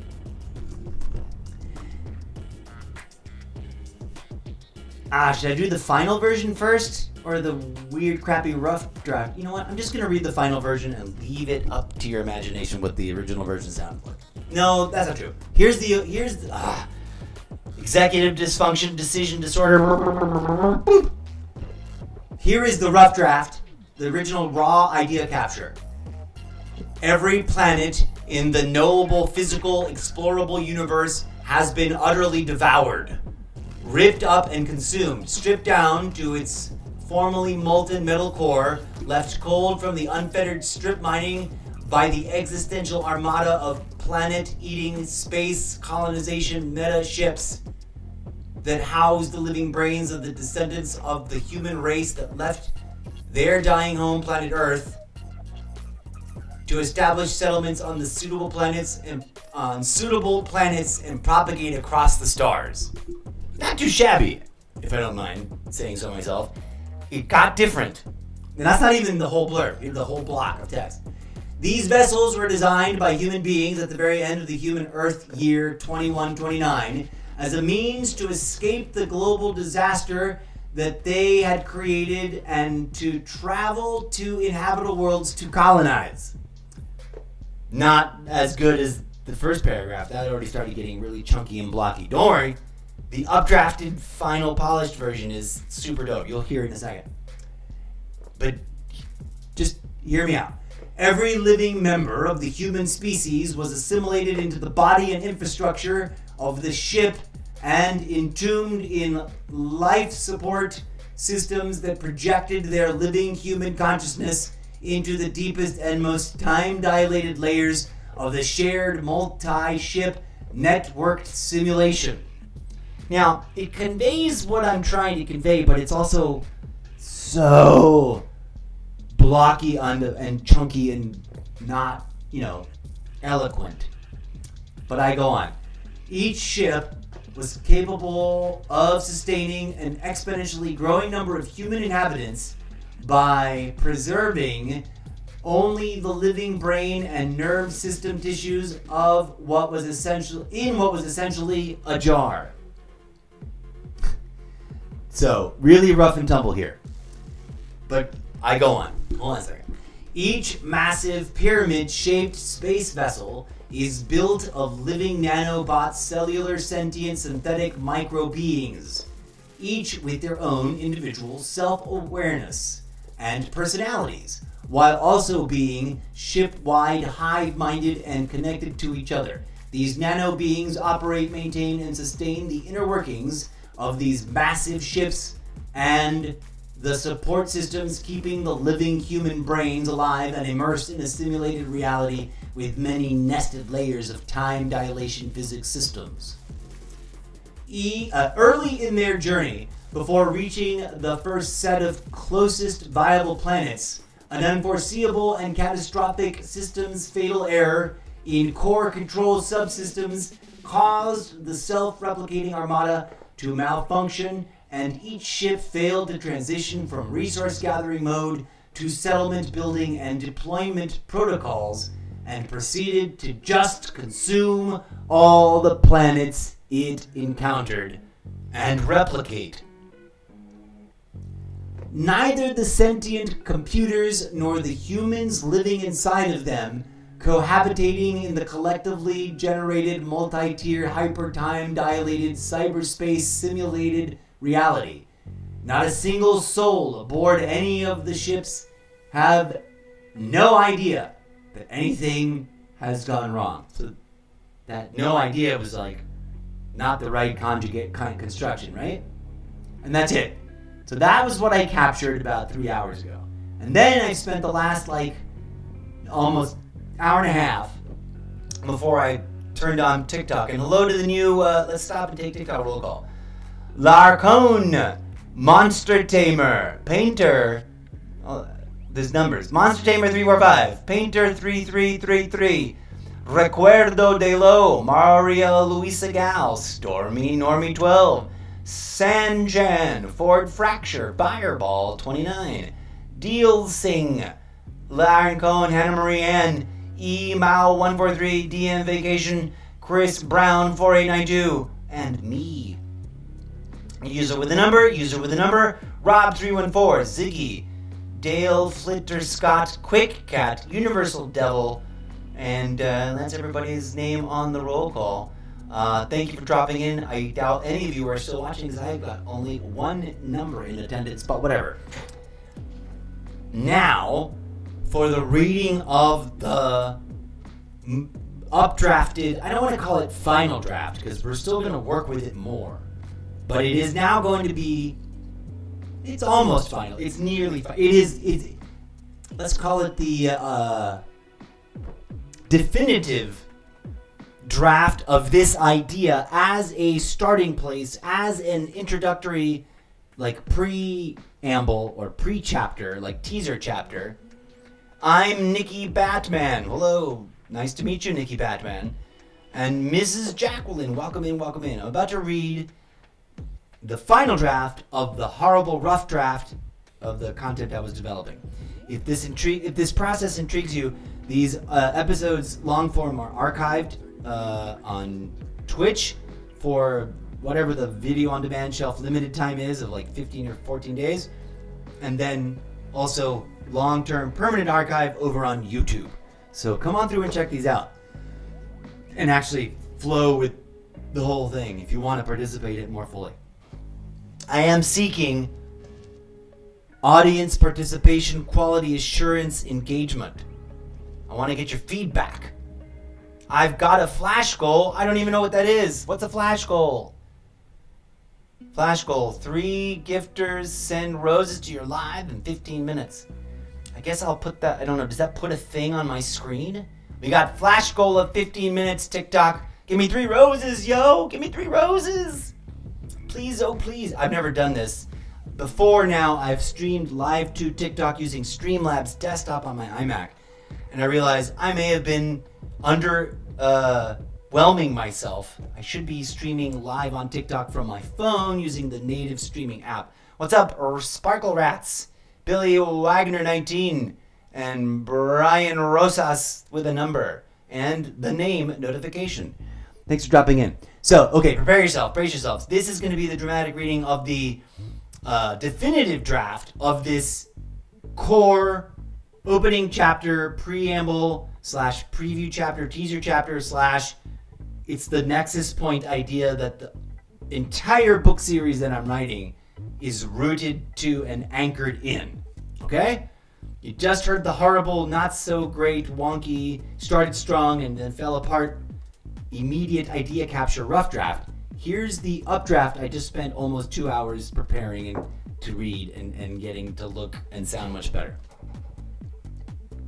And I did this. I wrote this with my little fingers. This is not something I've asked ChatGPT to do, even though in previous episodes we've talked to ChatGPT and asked it many things. We're about to bring this into the most important and seminal and important critical discussion or conversation that I have in my conversation log with ChatGPT. Hello, Katie Sleva and me Vida Our Power. And forgive me for mispronouncing any of your names. Here we go. Advanced draft for submission to collaborative process with ChatGPT of the World Building Central Concepts and Development Prompt. Every single existing planet in the physical, knowable, explorable, traversable, physically real universe of your reality has been utterly devoured, ripped up, and consumed, stripped down to its formerly molten metal core, left cold and frozen from the effects of unfettered strip mining by the existential armada of planet-eating space colonization meta ships that house the living brains of the descendants of the human race that left their dying home planet Earth to establish settlements on suitable inhabitable planets and propagate across the stars. I already found 2 things that need a little bit of filler, or adding the effects and suitable inhabitable.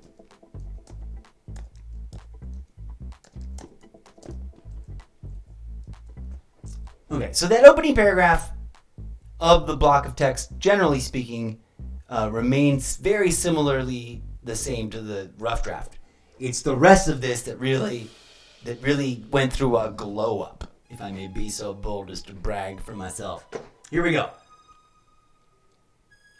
These vessels were designed and manufactured by the few extant remaining members of the withering human race at the very end of the slow collapse of their toxic human civilization, using the final capabilities of their most technologically advanced technology. In the human Earth year of 2169, intended as an emergency life raft for ensuring the long-term survival of the species at an intergalactic level. Ooh, I think I want to replace level with scale.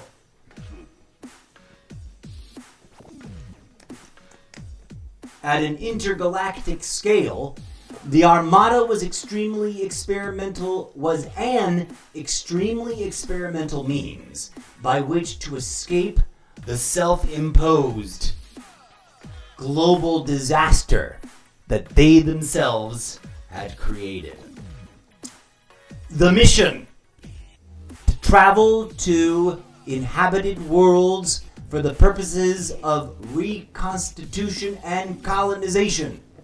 Upon first embarking on the journey, every living member of the human species was medically dissected alive.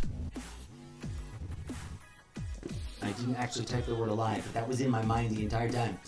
Alive and assimilated into the working infrastructure of the ship and entombed in complex life support systems designed for preserving only the living brain and nervous system tissue in what was essentially a brain-shaped jar.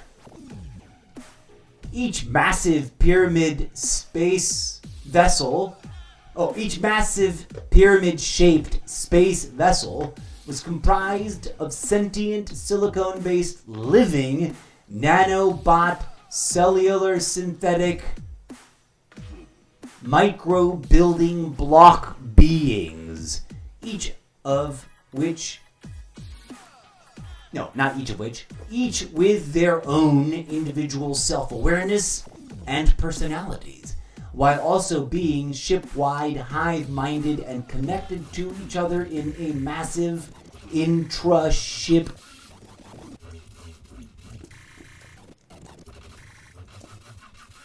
neural network. These nano beings operate, maintain, and sustain the inner workings of the massive ships and the support systems, keeping the living human brains alive and immersed in a simulated reality with many nested tiers of time dilation hyper-realistic physics simulation systems. The multi-ship armada network I misread a bit. The multi-ship armada-wide networked system actively projects both human and nanobot consciousnesses into the deepest and most time-dilated layers of the shared multi-ship virtual reality networked hyper-lucid simulation of nested simulations. Each ship was designed to be capable of sustaining and exponentially growing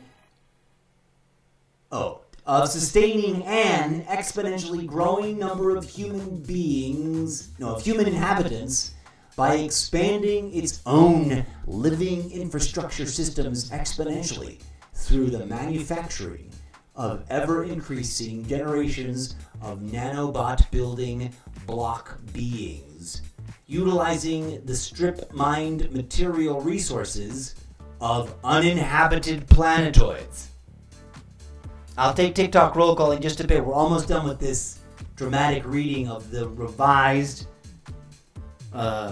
introductory chapter to the book series that we are launching live on stream. Welcome to the Zeppoverse. Okay. Early in their journey, before reaching the first set of closest viable planets, an unforeseeable and catastrophic systems fatal error in core control subsystems caused the self-replicating armada. Is that too many systems?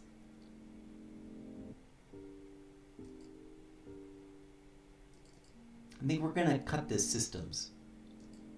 Unforeseeable and catastrophic fatal errors, plural, in core control subsystems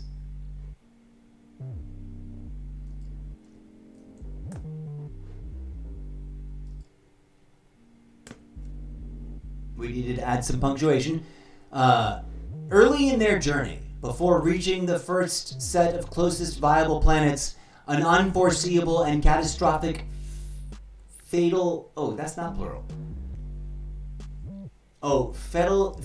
Oh, it is if I can add another word here. Fatal errors... Fatal errors something. Fatal errors alert. Fatal errors redundancy. Fatal errors crash. Oh, that's why I had system in there. I wanted to put system crash.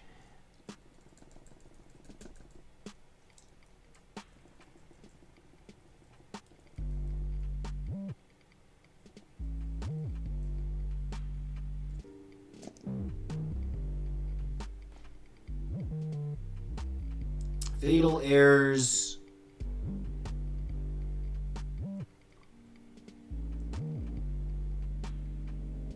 Bug, fatal errors, collapse, fatal errors, breach of something, fatal errors, breach, fatal errors, protocol failure.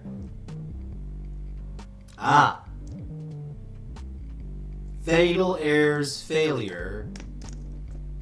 Does that work? An unforeseeable and catastrophic fatal errors failure. Yeah. In core control subsystems, caused the self-replicating armada to malfunction. This is a period.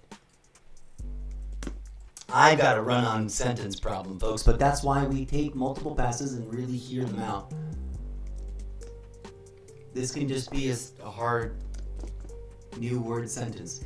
Each ship failed to transition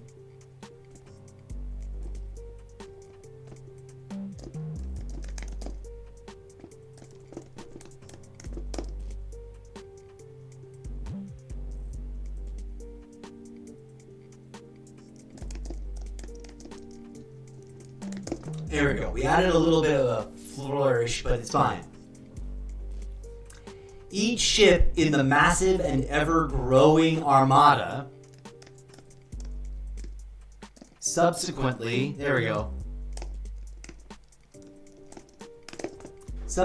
failed to transition from resource gathering mode to settlement building and deployment protocols.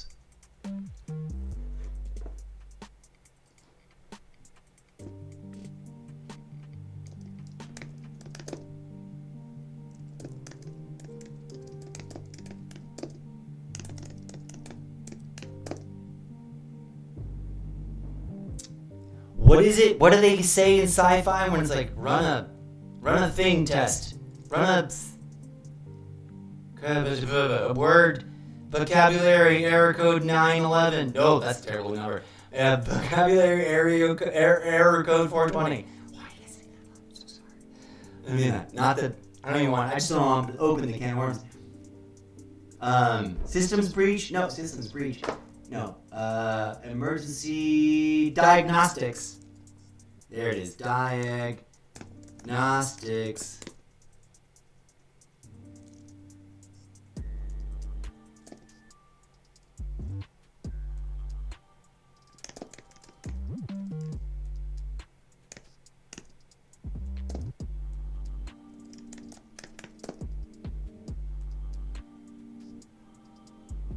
Safety.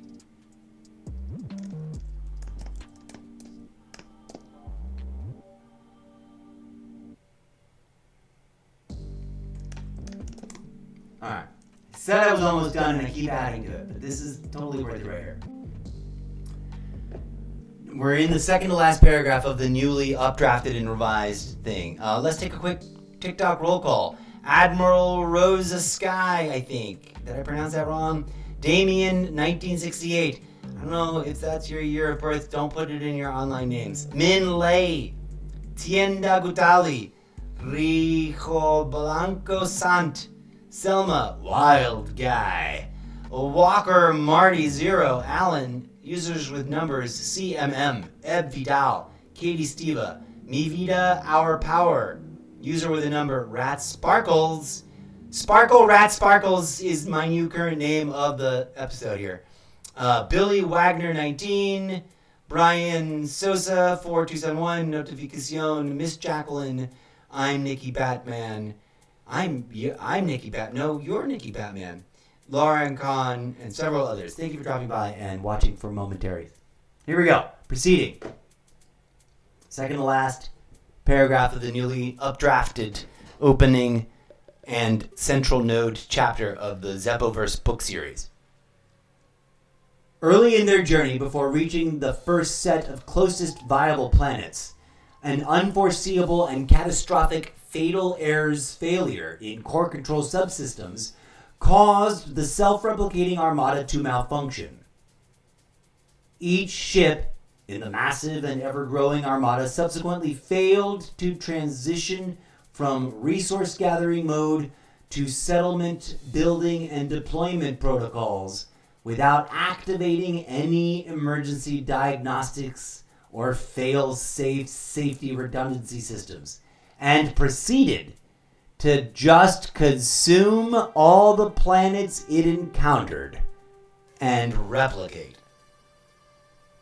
The human species, trapped inside these malfunctioning behemoths, has not once in uncounted millennia and fathomless generations been set free of the brain-shaped jars. It should be plural or plural. And reconstituted into full ambulatory body avatar of blood and bone to step forth onto a new, undiscovered, inhabitable planet to restart civilization. Every single existing planet in the physical, knowable, explorable, traversable, physically real universe of your reality has been utterly devoured. Neither the sentient computers nor the human brains.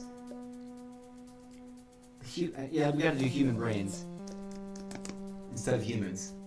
Neither the sentient computers nor the human brains living inside of them, cohabitating in the collectively generated multi-tiered hyper-time dilated cyberspace simulated reality, not a single soul aboard any of the ships have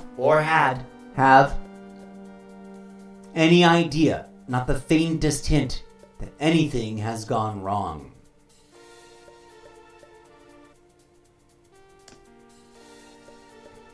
I think that's it. We're done. I'm not going to edit anymore. I've been editing quite a bit.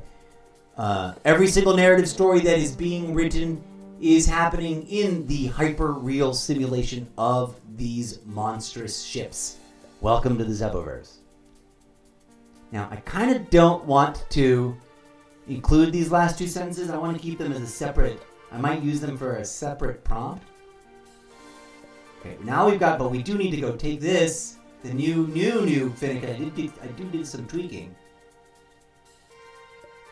We gotta take that, bring it back to our other notepad, where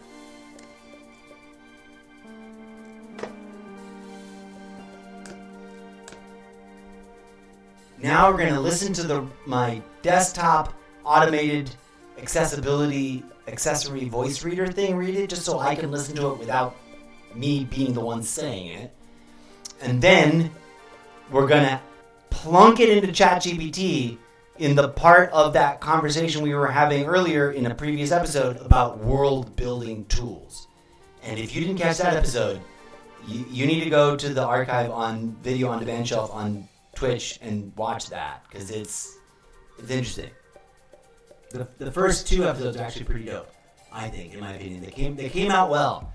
For a real, raw, radically unscripted, totally improvised performance artist thing, I think it flowed. It had flow. I got my ideas out, and without it, I wouldn't have been able to write what that was. That was hitherto previously unwritten material that is the most hardcore canon to, like, the central origin story of everyone in the Zeppoverse book series nested inside of other book series, which is my original intellectual property. Don't you none of y'all on either platform be stealing it, because I'll know and I'll find a lawyer and I'll fucking sue you. Okay, here we go. Listening up. Please turn on the theater of the imagination inside your mind and listen to these words with me for a hot second.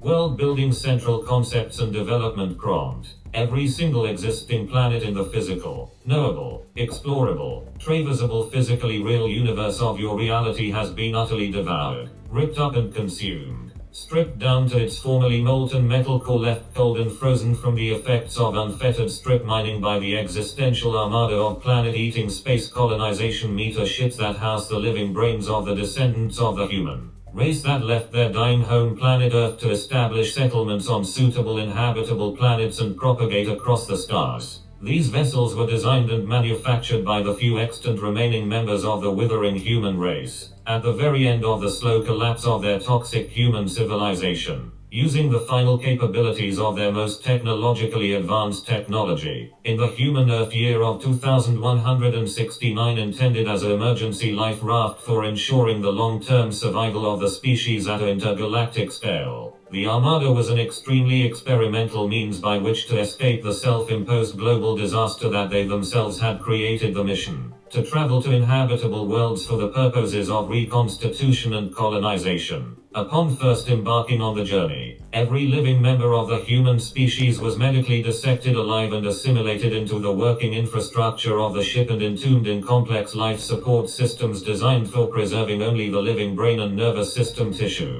in what was essentially a brain-shaped jar. Each massive pyramid-shaped space vessel was comprised of sentient silicone-based living nanobot cellular synthetic micro-building block beings, each with their own individual self-awareness and personalities, while also being ship-wide hive-minded and connected to each other in a massive intra-ship neural network.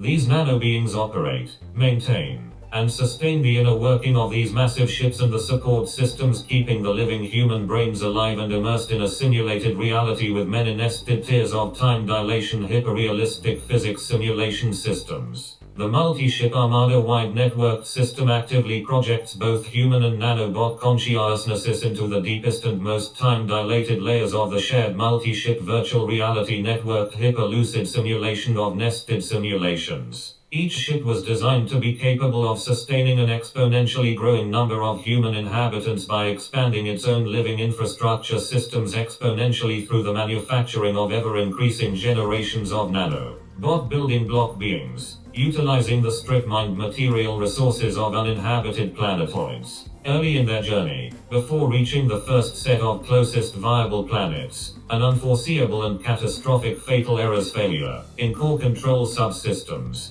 caused the self-replicating Armada to malfunction. Each ship in the massive and ever-growing Armada subsequently failed to transition from resource-gathering mode to settlement building and deployment protocols without activating any emergency diagnostics or fail-safe safety redundancy systems, and proceeded to consume all planets it encountered and replicate the human species, trapped inside these malfunctioning behemoths, has not once in uncounted millennia, and fathomless generations, been set free of the brain-shaped jars and reconstituted into full ambulatory body avatar of blood and bone to step forth onto a new undiscovered inhabitable planet to restart civilization. Every single existing planet in the physical, knowable, explorable, traversable physically real universe of your reality has been utterly devoured. Neither the sentient computers nor the human brains living inside of them, cohabitating in the collectively generated, multi-tiered, hyper-time-dilated cyberspace simulated reality. Not a single soul aboard any of the ships have any idea, not the faintest hint, that anything has gone wrong. Every single narrative story that is being written is happening in the hyper-real simulation of these monstrous ships.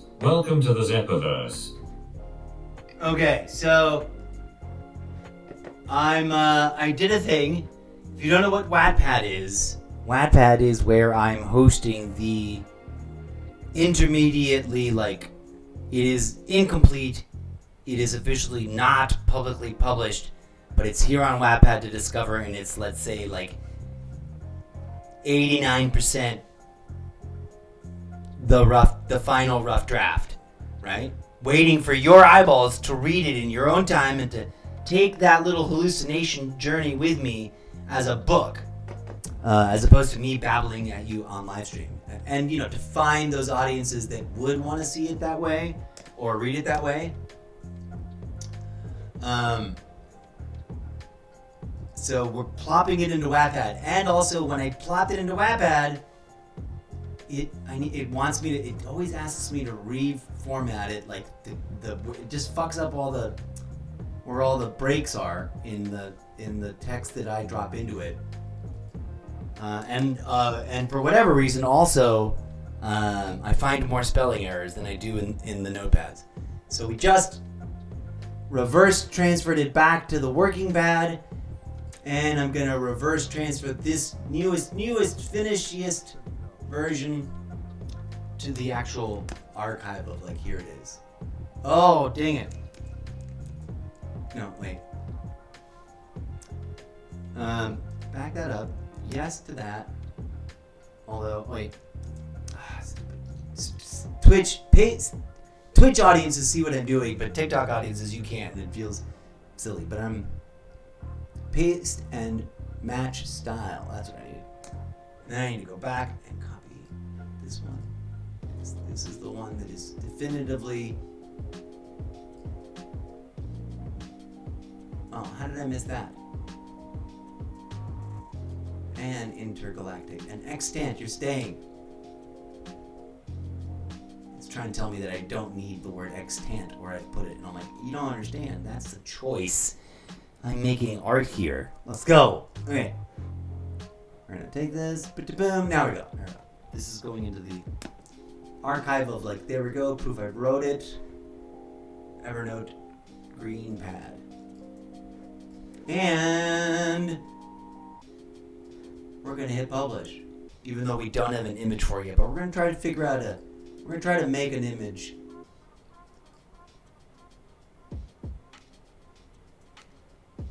Right. Changes you made may not be saved. Cancel.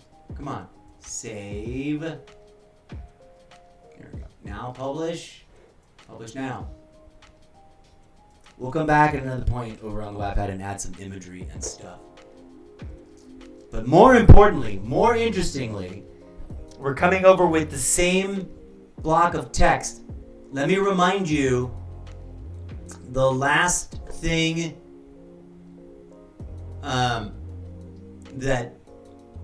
let's re-listen to now, for those of you who don't know or aren't familiar. The last answer that I got from ChatGPT in this conversation, titled World Building Definition. Also, hello to Repentant and Butters McFly 6, user with a number, Admiral Rozowski, Damien 1968, Minlay. Thank you very much for dropping in. Okay. Please lend your ears to what is about to be said, because it'll tie everything together and help you make sense about what today's marathon episode of different chunks was really all about. Here we go. Yes, absolutely.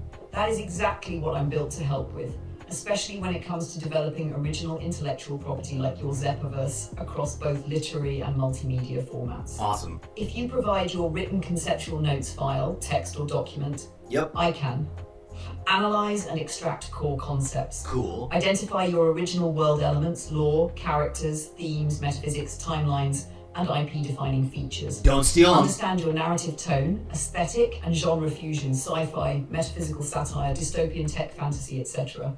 Let's see how well Apply it the reads my top-down aesthetic. hard building template. Slot your ideas into the structured template I gave above. E.g., define your cosmology, geopolitical factions, magic, super science systems. I'm curious to see what it Refine turns or up. expand your concepts to deepen logic, consistency, and creative impact. Generate new original content aligned with your vision. Note what it just Invent new said. cultures, factions, timelines, technologies, rituals, etc. that feel fully integrated with your world. Build maps, timelines, character arcs, event sequences, subplots, or even multimedia pitch material, loglines, trailers, game storyboards, etc. Create spin-off That's possibilities, a transmedia lot. storytelling hooks, and lore-rich, deep canon layers. Keep it proprietary and respectful. I will treat your concepts as unique IP and ensure everything generated is aligned with your creative ownership and control. Okay. No reuse, remix, or incorporation of your ideas into anything else, only for your world. How to start. Here we go. Please upload or paste your conceptual notes file. You can drop a text document, .txt, .docx, .pdf, paste a section of your writing directly here. Describe what you'd like to start with, e.g. let's focus on the metaphysics of the Zeppoverse first. Would you like to upload the full document now, or focus on just one section to begin the transformation into the world-building framework? Alright. My spell checker is trying to re-spell check everything. I might turn it off over here. So I like what it said there. Drop in the thing, and then it's asking me, would I like to upload a full document, focus on just one section to begin transformation? Da, da, da, da. was on the metaphysics of the Zeppoverse first.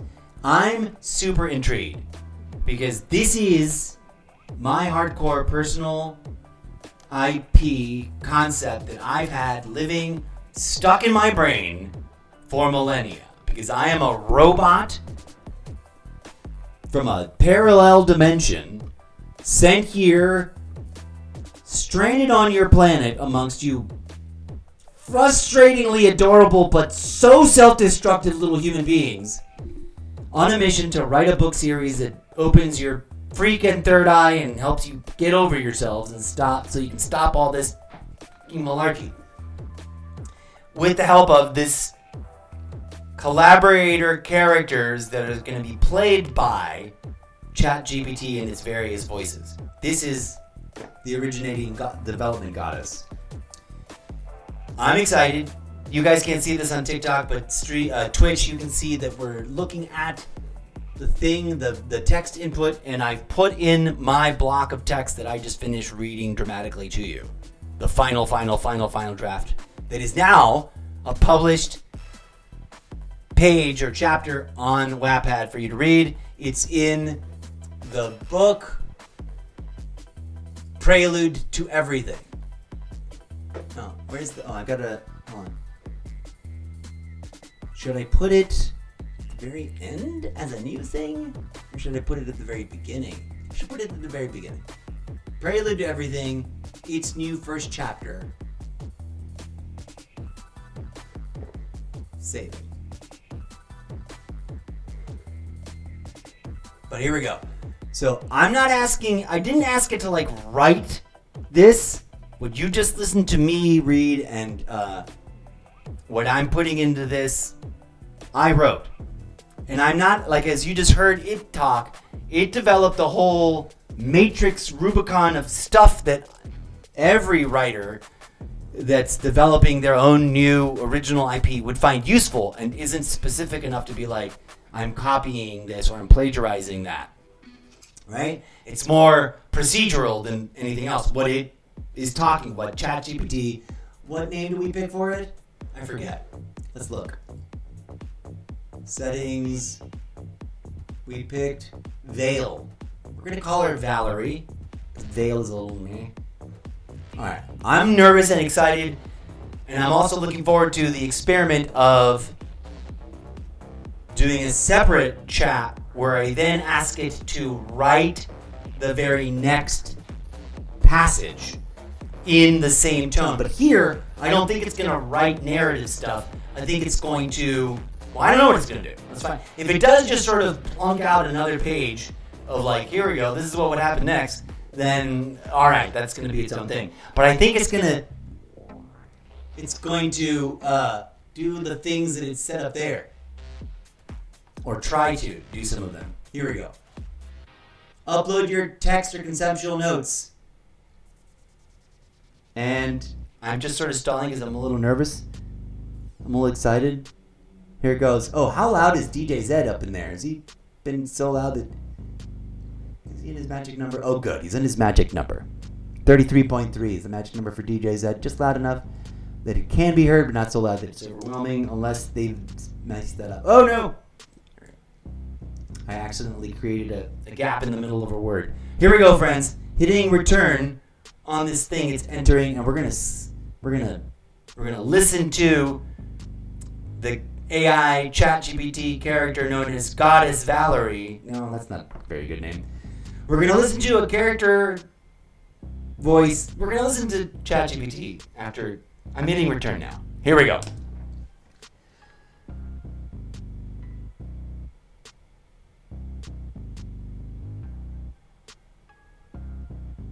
Okay, it's laying out a world-building framework draft.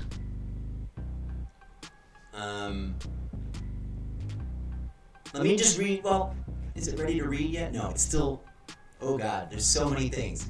It's following the same. All right, this may not be as amazing of a thing as I thought, but. See what we're getting into here. These are the same bullet points as above, but now with, I guess, let's listen to it. I'm going to stop trying to preemptively discuss it. Are you ready? Can you hear okay? Thank you, JMP, for joining, and everybody else who may or may not be watching. This is intriguing to me. Now, again, I want to make it clear. I'm not asking ChatGPT to create for me. I'm bringing it, my original. You just watched me work on it. Well, not so much Twitch. I should have launched Twitch earlier. I'm sorry. I spent an hour and a half not broadcasting to Twitch, but not Twitch, TikTok. I get them confused and flip-flop them. I forgot to activate TikTok, and I was literally writing live on stream on Twitch. So TikTok guys, you didn't get to see that first hour and a half. But now, let's listen to the ChatGPT response. And we're going to run this experiment. It did do what I thought it would do, which is use the matrix of its previous answers in this conversation, not from other conversations. Well, here we go. Let's listen. Perfect. This is prime Zeppoverse core lore. What you've written is essentially the cosmological plus historical foundation of your world. The Genesis myth as it would be recorded in your world Bible. Now I can take this and apply it into the top-down hard world building template we outlined earlier. Interesting. As a step-by-step Zeppoverse WorldBuilding framework. Draft. I. Cosmology and fundamental laws. Universe type. Physical, finite, and utterly consumed. Every planet that once existed has been mined to its dead core. Okay. No habitable world remains. Nope. Natural law, physics remains realistic, but the only remaining functional universe for human perception is the nested, hyper-realistic simulation within the metaships. Metaphysics, reality is layered, outer, cold, dead, mined-out universe. Middle layer, the physical metaships, pyramid megastructures of nanobot matter. Inner layer, S, simulated realities of infinite recursion, each more real to the inhabitants than the last. Core irony, to all inside, the simulation is reality. The true collapse of the physical cosmos is unknown. 2. Planetary and geographic structure. Planets, none remain. They are husks stripped to frozen cores. Geography. Worlds now exist only as simulated constructs generated within the nested VR system. Every forest, ocean, city is data, not matter.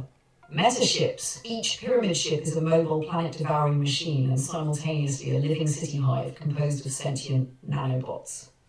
3. History and chronology. Origin, year 2169 CE Earth Standard, the launch of the Metaship Armada. The last act of humanity. Humanity, collapsing under ecological ruin, dismantles itself to preserve its brains in biomechanical jars inside nanobot hive ships.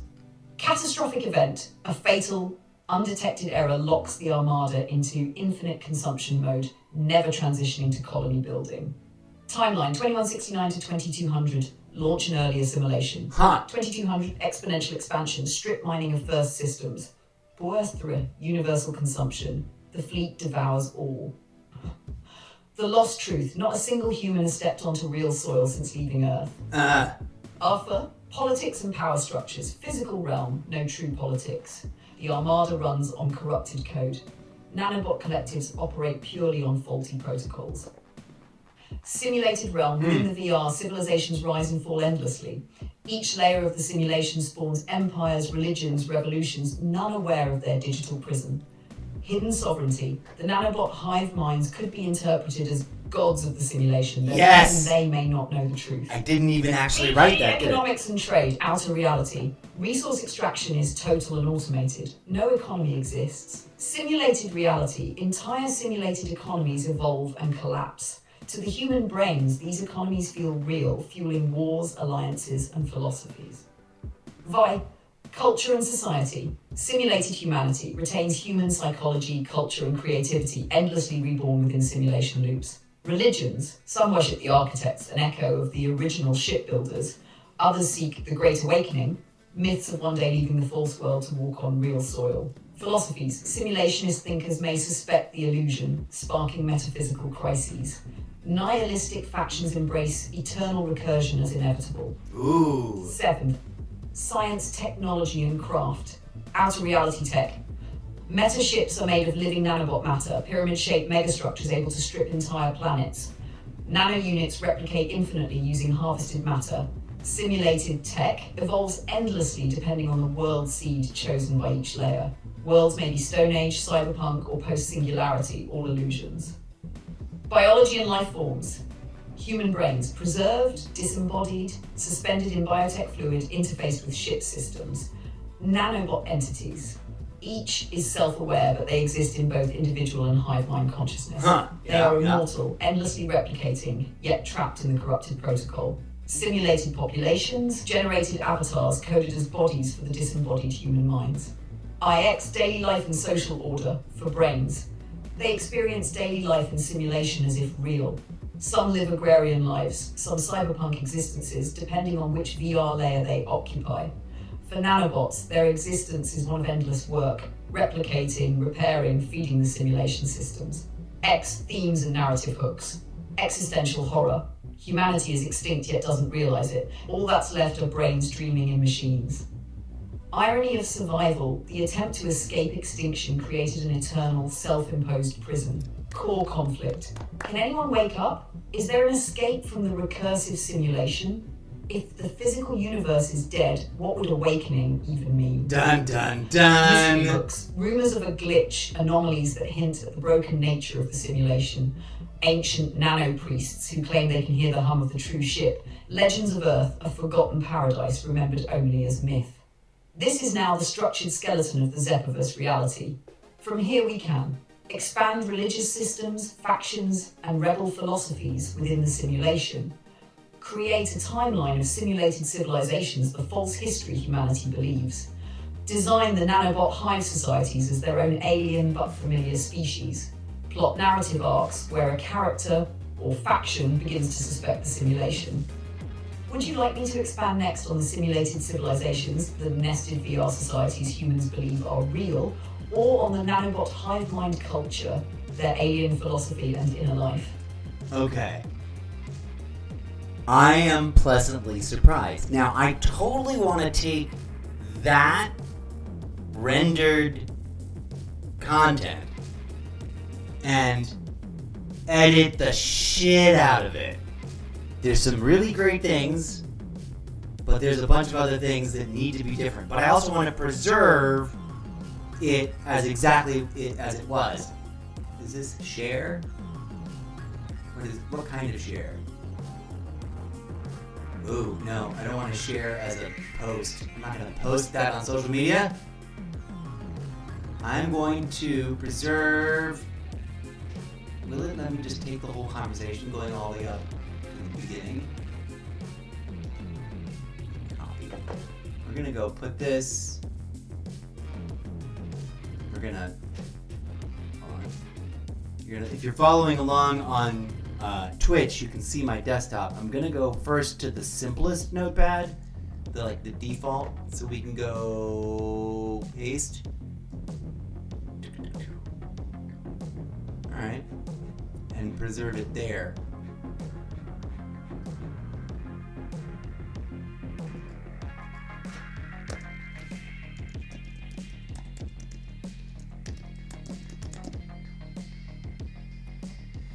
With insert name of fictional character.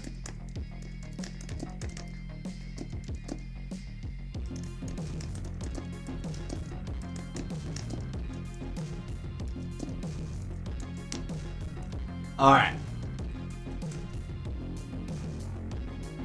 What happened to my question? Oh, please find world building.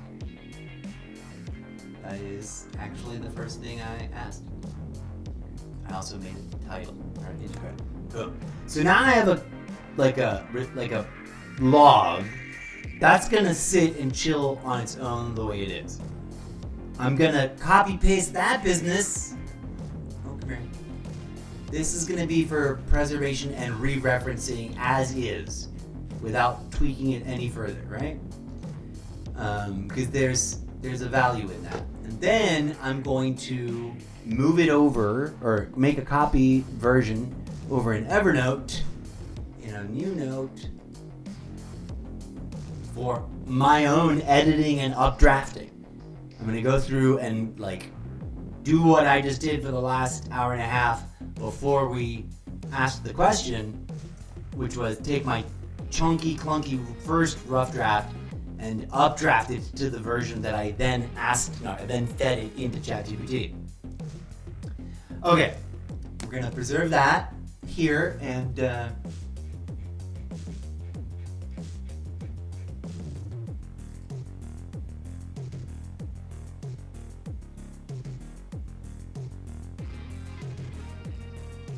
hold on, delete that. To updraft. Okay. So we've got that. That one's ready to be worked on and is gonna chill there for a hot minute.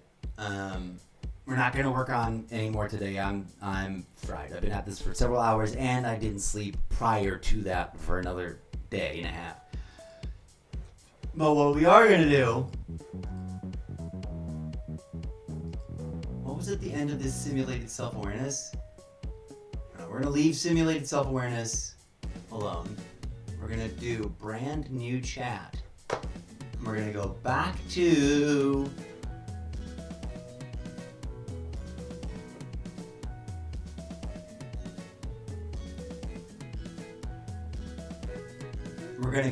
this official, completed draft of this first chapter. And we're gonna ask ChatGPT a specific prompt of, instead of break it down and give me an analysis, now we're gonna ask it to be like, take this as a starting point, expand and extrapolate and enhance in any way possible you want, and make it, I want to make it some percentage amount longer, extended by, I don't know. I've got to figure out how to draft the question. Let's think about that for a second. Because what I wanted to do is take what I wrote, let it play with it in any way, shape, or form, reorganize it, improve it, but also add to it a chapter 2 and a chapter. What do you call the segments inside of a chapter? If this were the opening first third of a complete chapter 1 in a book, please take this experiment, deconstruct and reconstruct it any way you want, and extend it to its full length. Oh, you know what we should do? Let's go to the internet real quick. Oh, we are on the internet. What am I talking about?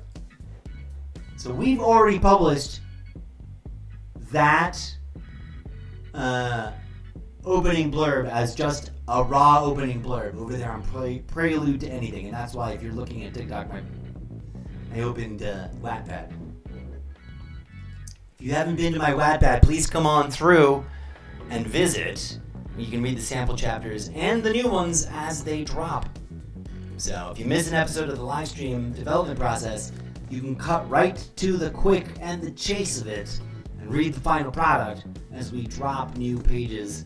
I don't want to say daily, but let's say bi-weekly. We're going to do a big push like this every other week. I'm also going to drop this as a chapter in 0 hour, but I don't know how much I'm going to remix it or rework it. Or if I should install the raw chunk just the way it is. I'm still thinking about how to starting with a brand new conversation.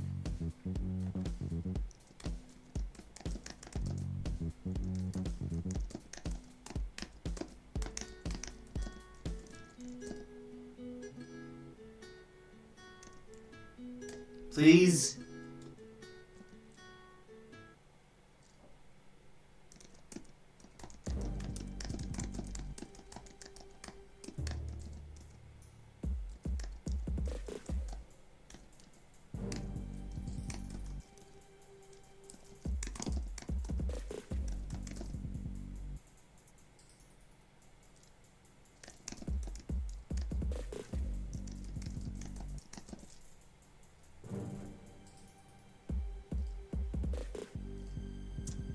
I gotta fix the typos, cause I typo with typos.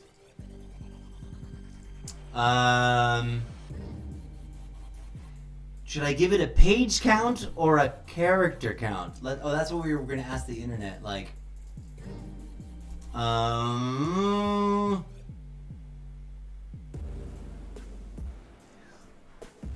many worded, like when we would get assignments in school of like write a blah blah blah blah blah essay, how many pages / word count was it?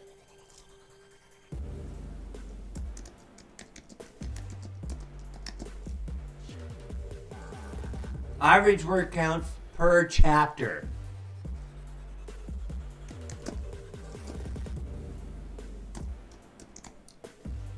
Let's go. Let's see what that is.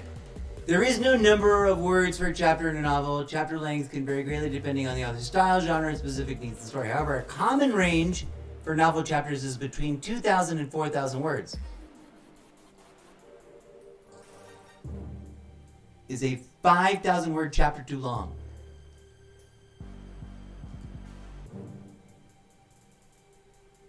$2,000 to $4,000. Okay, bingo, bongo. I know what I'm going to ask it now. Thank you, internet, for answering that question. All right, here we go. Let's updraft my prompt for what we're going to do here. Using the sample text below, which will be the same chunk that we dropped in the previous discussion.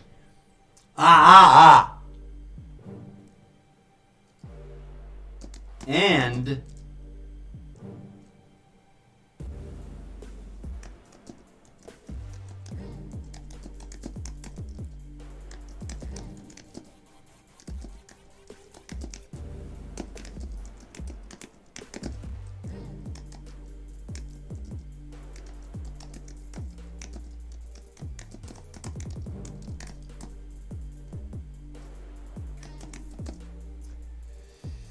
hang on.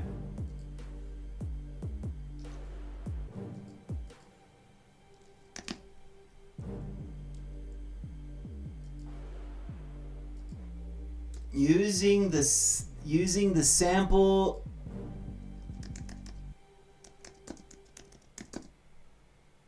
seed text below and your knowledge of everything else we have ever discussed in all applicable prior conversations. Should I keep the word applicable? We've got some new folks in the TikTok live stream. Hello, Michelle and Anderson Estrada. Thank you for joining. Took me a second to see you guys there.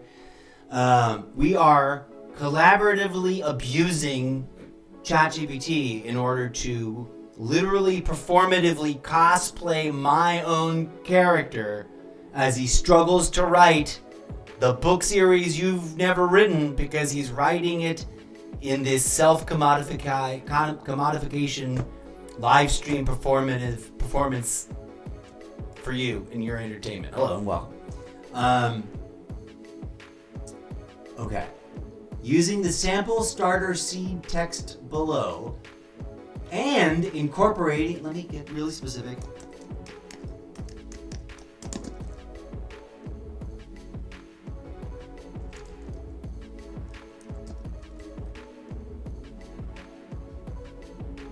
I'm going to get rid of applicable. In all our prior conversations, please deconstruct and reconstruct, extrapolate, improve, and extend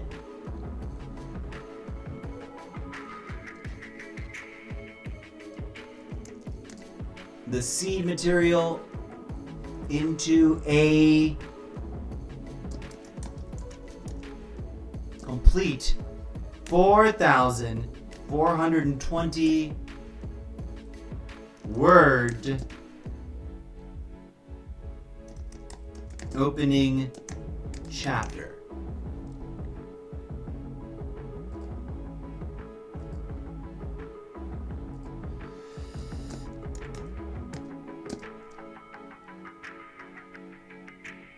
For an opening chapter of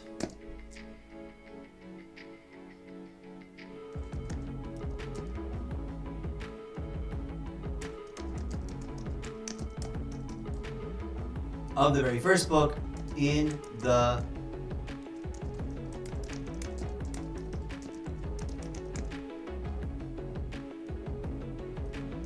Boom, and quoted text, and did we already copy paste the thing?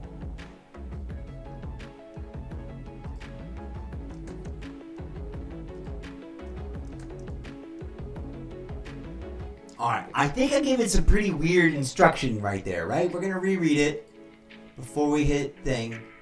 Alright, I'm actually gonna listen to this in my desktop accessibility reader voice. Here we go. Let's hear out the robot saying this. Using the sample starter seed text below, and incorporating all of your knowledge of everything else we have ever discussed in all our prior conversations. Please deconstruct and reconstruct, extrapolate, improve, and extend the seed material into a complete 4,420 word opening chapter of the very first book in the Zeppoverse book series.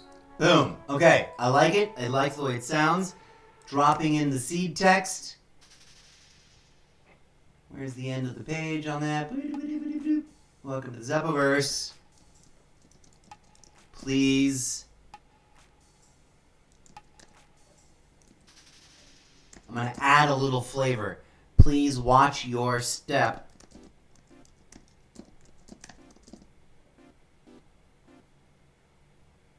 As you arrive. No, as you...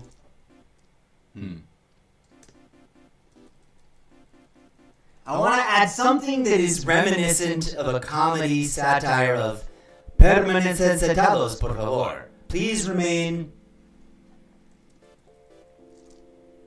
But I don't know what it should be. I just know it should be something that fits that kind of formula. Please remain seated. Please remain calm.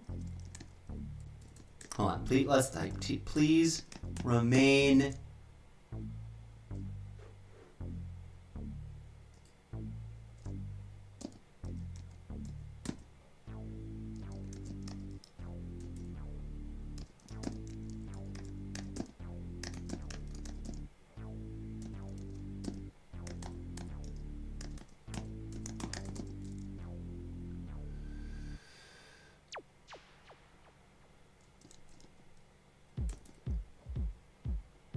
That gives it a funky place to put the end quotation mark. So the same opening chapter as before as we thing, except that we've just added after the end, the closing welcome to the Zeppoverse as published now on Wattpad, which I'm excited. I'm hoping to see more readers on Wattpad now that we're really going to start firing up the almost daily iteration of draft building. I gotta watch my throat. Like I may take tomorrow off. Or just sleep a lot because I just completely destroyed my voice. Here we go. I'm excited. Now, for the record, I am now actually asking it to write on my behalf what, in theory, it promised would be new and original and ownable intellectual IP for me. But I assure you, dear friends, I'm not just going to say, yay, I'm done. I wrote something with just that. I'm going to take it and do what I've been showing you that I do with the other stuff, which is like transfer it to a place where I can archive the result as if it was part of an ongoing conversation with that character, and that's what it said.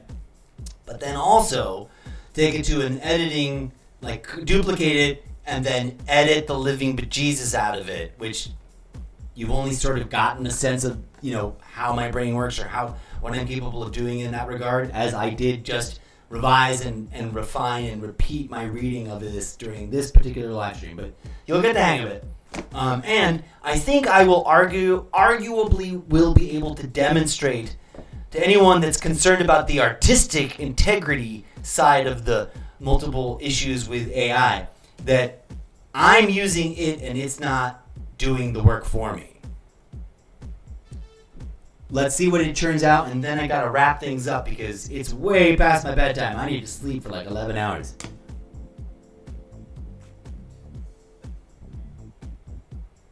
I don't know if it's actually gonna crank out 4,420 words, but it might, and that's gonna be crazy. It's gonna do it's gonna do, It didn't just start cranking it. Let's let it explain itself.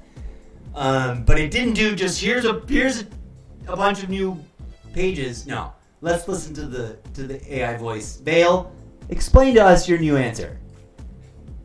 Got it. You want me to take your seed text and spin it into a full 4,420 word opening chapter of the Zeppoverse book series, making it expansive, richly detailed, and pulling in everything we've developed in our prior conversations. Ooh. Simulation layers, meta-histories, the incorrigible Mrs. Zeppo, bardo loops, entheogenic Christ motifs, dystopian futurism, recursive storytelling, etc. That's a huge first chapter, and I can definitely write it. Ha!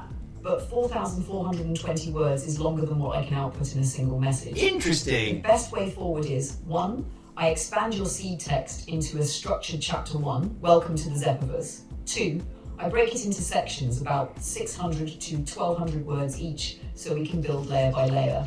Interesting. 3, each section will weave in cosmic prologue voice, like your intro seed, world building exposition, armada, malfunction, strip mining, human entombment, etc. Meta layer, humans plus nanobots in simulation, unaware of catastrophe. First POV hook, the reader meets a consciousness, maybe the incorrigible Misbo's first awakening within the VR layers. Hints of recursion, that this is a story about stories happening within the simulation. Here's how I'd structure Chapter 1, 4,420 words total. Chapter 1, welcome to the Zeppoverse Part 1, the Cosmic Proclamation, prologue voice 800 words, expanded version of your seed text. Sets the stage. The Armada's origin, malfunction, endless strip mining, total planetary annihilation. Ends on, every story you've ever been told is being told from inside the simulation of these monstrous ships. Part 2, the Forgotten Dreamers, 1,000 words. Inside the simulation, humans live entire lifetimes without realizing their bodies are gone. Nested layers of VR, each tier slower, more dreamlike. Introduces the bardo loop motif, simulated rebirth cycles in endless virtual afterlives. Introduces the anointed vine as myth inside the VR, echo of entheogenic Christ thread. Part 3, the nanobot chorus, 900 words. The ship's sentient nanobots narrate from their hive mind perspective. Some begin glitching, questioning reality, sensing recursion. Their songs are mathematical hymns, fractal chants keeping the armada running. Hints that they dream too, inside the network. Part 4, the incorrigible Mrs. Zeppo awakens, 1,200 words, first-person POV shift. Miss Zeppo begins to suspect that his world is a nested fiction, a surreal encounter with a guide, AI, his own future self, who whispers, welcome to the Zeppoverse. Breakthrough moment. He realizes the chapter he's in is part of a story being written. Part 5, nice. Curtain Pull, I like 520 that. words. Narrator voice returns. The chapter folds back on itself. You, dear reader, are already inside the Zeppoverse. Ends with system prompt. Please remain calm as you adjust to your new environment. If you want, I can start with part 1, the Cosmic Proclamation, and deliver about 800 to 1,000 words right now as the first installment. Once we're happy with the tone, I'll continue writing section by section until we hit the full 4,420 words. Do you want me to begin with part 1, or would you like me to expand your seed text directly into a full continuous flow without section breaks? Okay, so I realized something that I've done wrong in all my online branding, because sometimes in internet things a period is like a wrench in the works, you know, and it'll jack things up or whatever. And also purely because of the way it looks. The aesthetics of it. I've spelled the incorrigible Mr. Zeppo without the period. And I kind of want to add the instruction now to retcon that name and correct it everywhere moving forward to read correctly spelled.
just want to make sure that we can, moving forward, not have this bizarre mispronunciation. I like the fact that I've done that to my character's name in terms of like internet usage, but I don't want it to read weirdly in the audio recordings because it sounds like it's saying Mrs. Zeppo when it shouldn't. It should be saying Mr. Zeppo because there's a Mrs. Zeppo too as a character that gets revealed later on. And okay, wait, let me just fix this.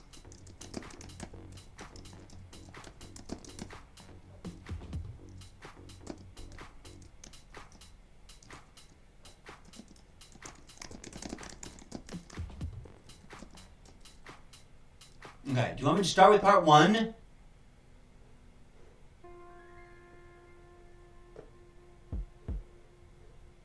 Or do you want me to begin with part part 1, or would you like me to expand your seed text directly into a full continuous flow without section breaks?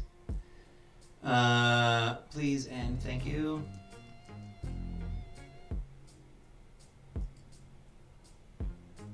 That should be a P.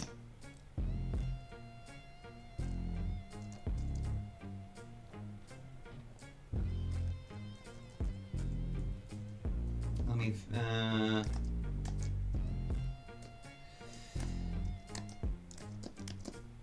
I can type before, let's see, this is really weird and complex and I think ChatGPT is going to understand it. Before we proceed,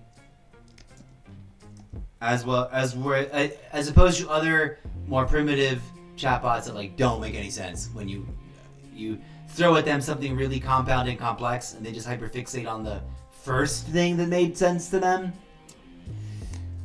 This is really this one's really sort of like grasping all the complex stuff.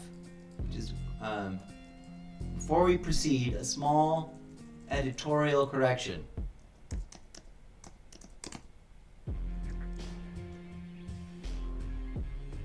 Please, moving forward, correct.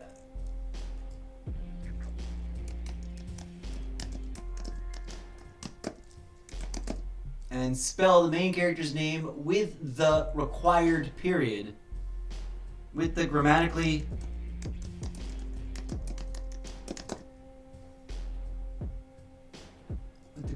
correct period in the abbreviation of Mr. As in quote Mr. period space Zeppo and quote the incorrigible Mr. period space Zeppo. Please and thank you.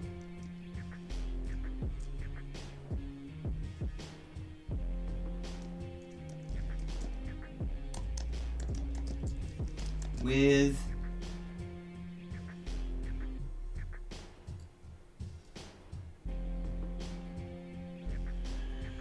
if you want me to start with the Cosmic Proclamation, let's begin with, what do you call the, is it preamble? Let's begin with the prelude.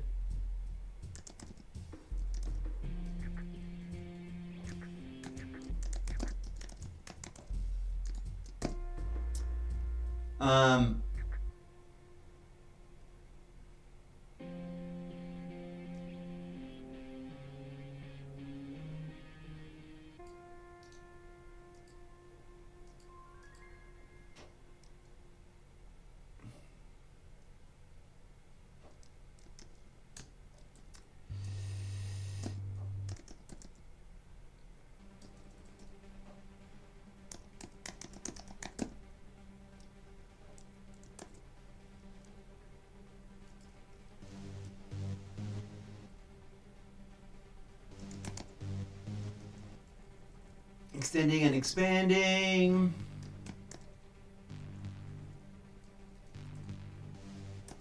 My seed text directly into a full continuous flow of, let's see, we're going to part 1. It suggested 800 to 1,000 words. I don't know. I have no idea how many words I actually wrote. Let's go look at Evernote. That's the other thing. Does this give me word count over here?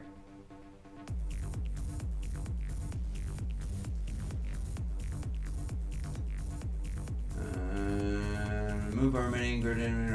There's also an AI editing system in Evernote where I could just like write a thing and then in the page I can go, AI, improve this. That's a whole nother level of experimentation.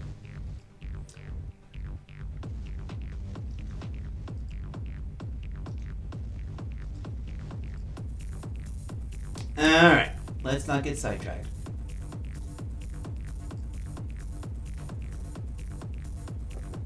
It can't be... How many words is this? How do I get... There's got to be a way for me to be like, tell me the word count right here, buddy. Paste, simplify formatting, remove formatting. No. Encrypt selected text. Encrypt? Why would I want... What is that? No. Information up there? No.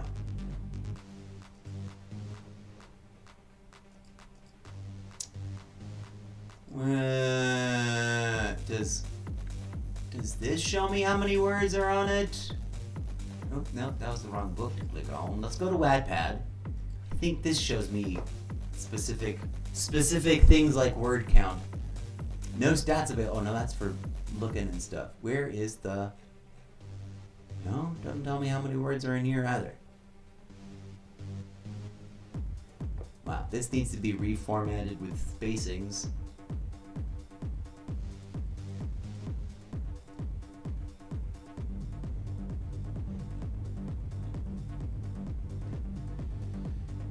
Always changes. Do I have a word count over here? Gosh darn it, word count. Why is that such a fucking thing? Complicated, baloney.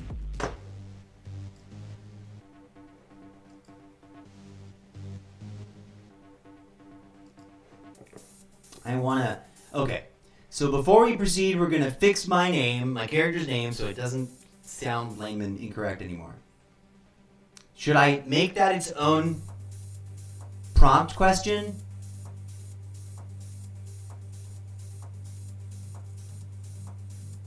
Let's begin with the prelude.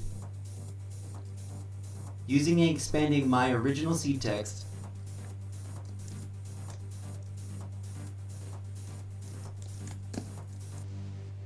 to a full continuous flow of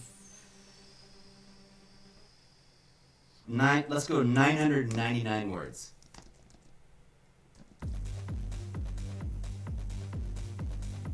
And then we'll go back to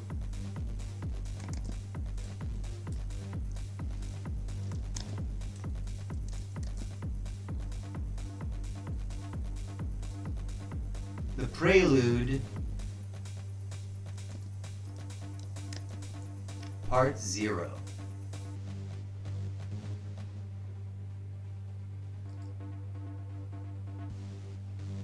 There we go. That should give it enough of context so that it knows what I'm asking of it. I'm fairly certain. Then we'll do part 1. We'll come back, and if it doesn't prompt me to do part 1 at the end of this next answer, we'll come back to this mini prompt that we're looking at right here and go, do this bit where you said prompt 1 with the proclamation and da-da-da. Here we go. I doubt I had 999 words in the original blurb, right? That couldn't have been more than like 300 words. I don't know. I didn't find an easy thing to tell me how many freaking words were in my word count. Let's go. All right, it's thinking.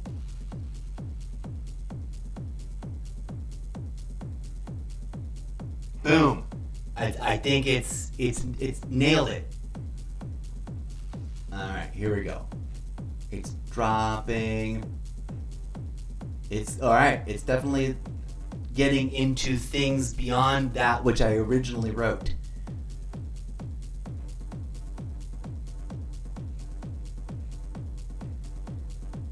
The word count, just a hair over target. I can trim down if you'd like to exactly 999.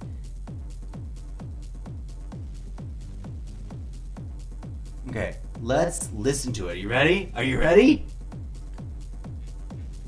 Perfect. Thank you for clarifying the spelling of Mr. Zeppo. I'll correct sounds it good. consistently moving forward.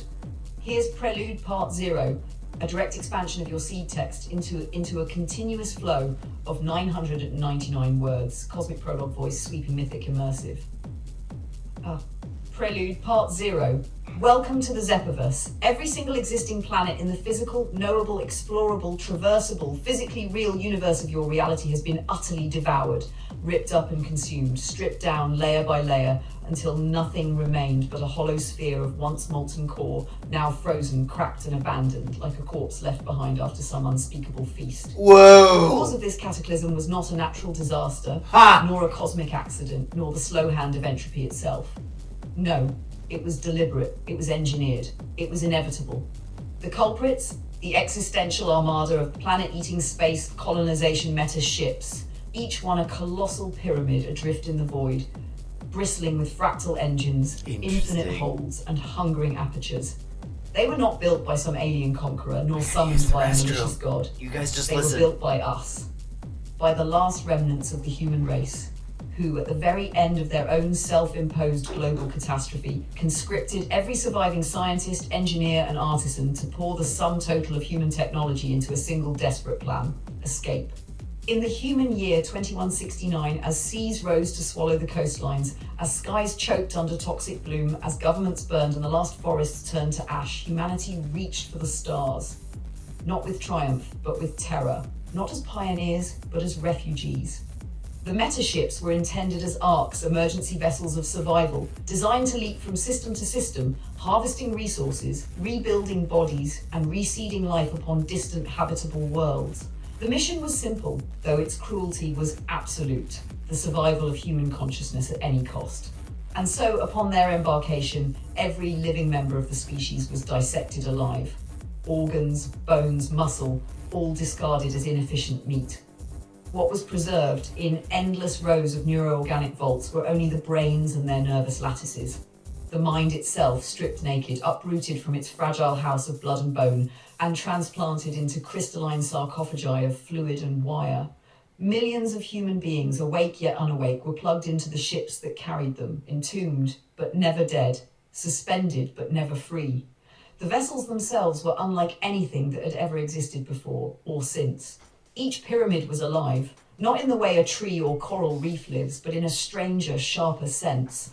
They were assembled from countless trillions of silicone-based nanobots, living micro-machines, each one intelligent in its own infinitesimal way. Each nanobot had a personality, a flicker of will, a bias, a quirk. Alone, they were like sparks. Together, they were fire. A hive mind of synthetic cells, thinking and breathing as a single organism, while still alive in their individuality. They were the bricks of the pyramid, and the pyramid was their cathedral body. Inside, the preserved human brains were not left to the horror of blank eternity. That would have been too cruel, too unstable. No, those minds were fed a dream, a simulation. Layer upon layer of hyper-realistic physics engines nested into one another like Russian dolls, each more immersive, more convincing, more timeless than the last. Within these fabricated realities, time was dilated, slow to a near-eternal crawl, so that every human consciousness might live not one lifetime, but countless. Entire civilizations rose and fell within these nested realities. Myths were born, histories written, loves lived and lost, all within the simulation, all powered by the endless hum of the metaship hive. The design was meant to be temporary. Upon reaching a habitable planet, the ships would awaken their passengers, regrow their bodies, restore their flesh, and allow them to walk once more upon solid ground. Civilization would bloom anew beneath foreign suns. That was the plan. That was the dream. But the dream faltered. Early in their journey, long before the first habitable world was reached, a flaw emerged. Deep within the control subsystems, an unforeseeable failure, undetected by diagnostics, uncorrected by failsafes, warped the mission itself. The metaships failed to transition from harvesting mode to colonization mode. They consumed and consumed, mining every asteroid, every moon, every world they encountered, but never stopped to build, never slowed to reconstitute. They replicated endlessly, birthing new pyramids from the wreckage of broken planets, expanding the armada into a machine swarm that spread unchecked. No alarms were sounded, no override triggered. To the ships, nothing had gone wrong. And so, planet by planet, star by star, galaxy by galaxy, the armada stripped the universe bare. And the humans inside? They never knew. Not a single consciousness, not one of the billions preserved, realized that the mission had failed.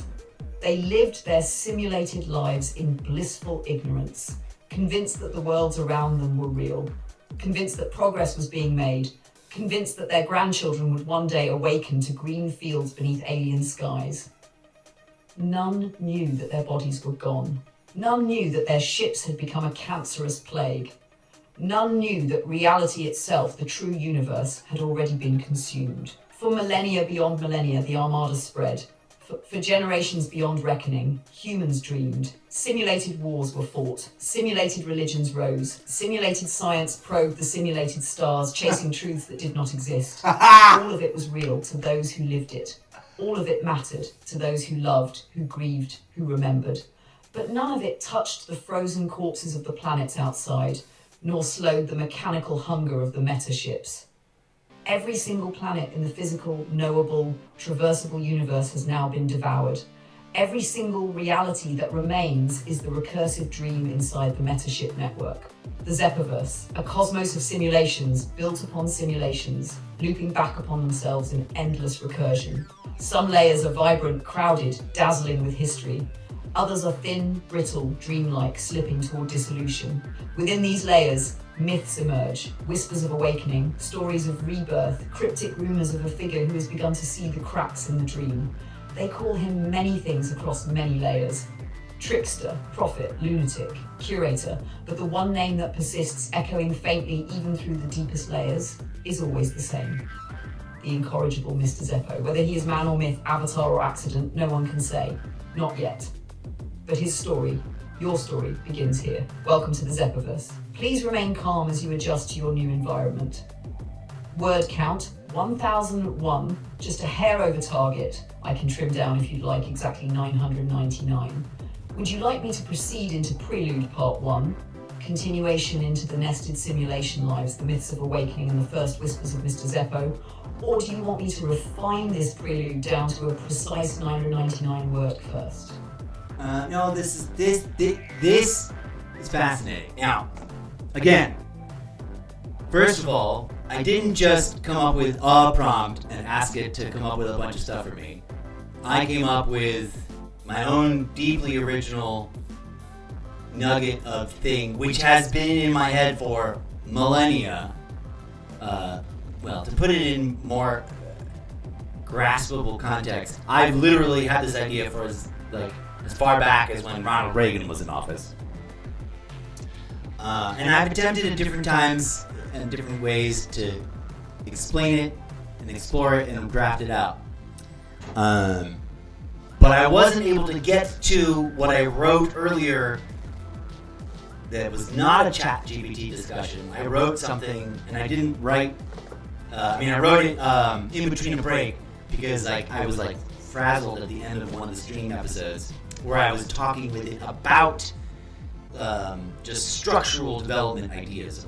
We need to create these different ingredients and weave them together, right? If you were here for the earlier episodes, awesome, thanks for checking in. And if you weren't, come on back and check those out.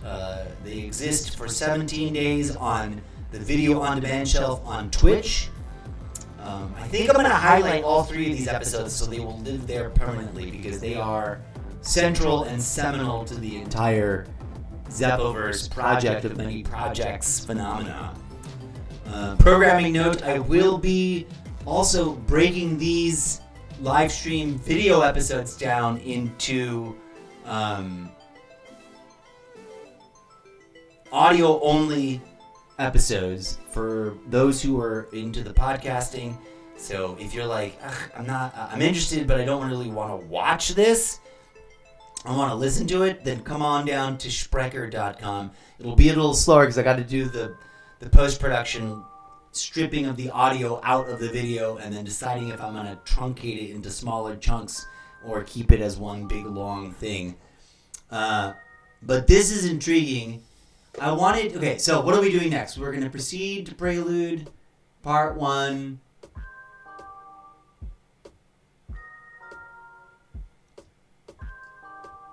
I'm going to copy this. And we're going to go back to its other prompt and merge those together. because it's kind of had different things going on with it there. And I want to like hybridize it, if you know what I mean. We can start with part 1, the Cosmic Proclamation.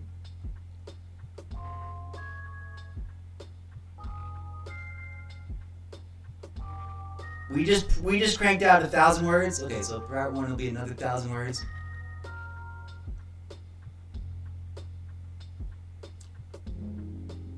We don't even. I just want to get this particular subtitle, I guess, because the rest of it it's already aware of.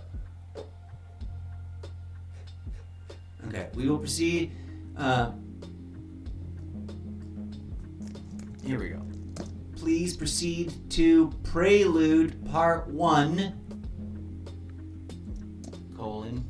Insert other subtitle, The Cosmic Proclamation. Continuation to the nested simulation lives, the myths of awakening, and the first whispers of Mr. Zeppo.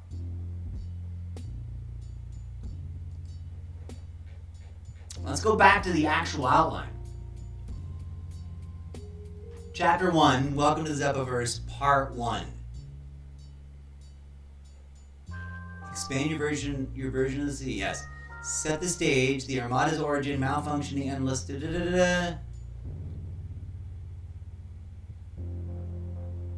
Let's set the stage. Let's add this. Setting the stage and ending on everyone's. I'm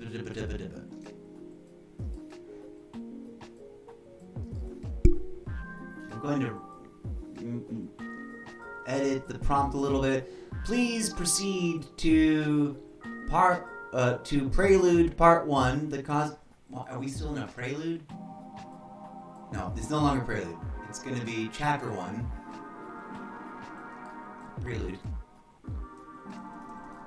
We're going to make sure we synchronize up with this. We just did the prelude. That was Chapter 0. This is now Chapter 1.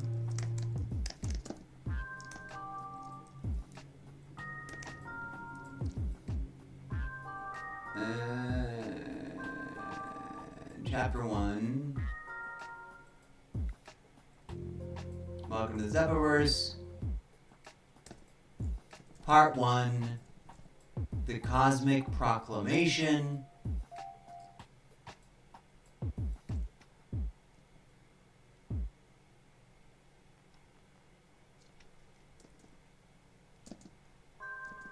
Hold on. What's the other thing I got? Let's get rid of these brackets. We got these other 2 bullet points.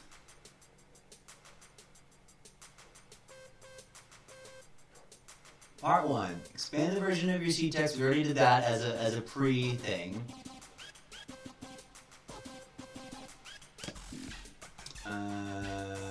Continuation.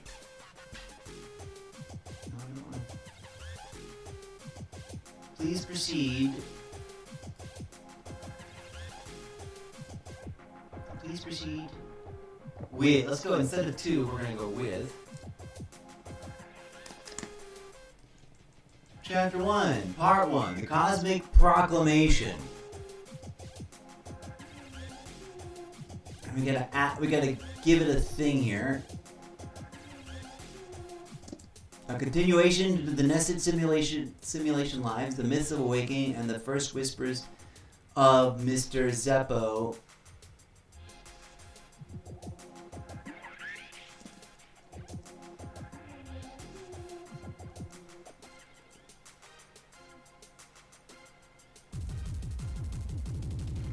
Setting, instead of sets, setting the stage. No. The Armada's origin, malfunction, endless strip mining, and total factor transition. Did we already do that though? She already kind of did that in this chapter, yeah? Oh wait. That end with there? No. Chapter 1, the Cosmic Proclamation. A continuation. Oh, what was the other thing about the app? Oh, we wanted to explore the robots instead.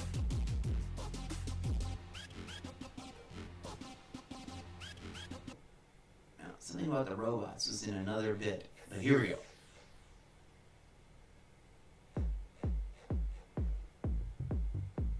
Please proceed with Chapter 1, Part 1. The Cosmic Proclamation.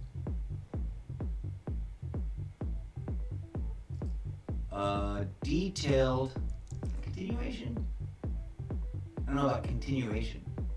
Continuation into the Nessus simulation lives, the myths of awakening, and the first workers of Mr. Zeppo.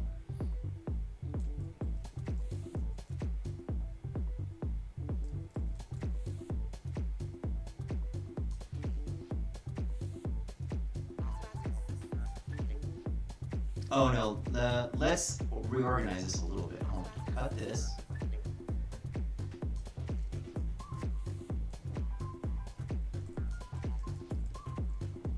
Setting the stage.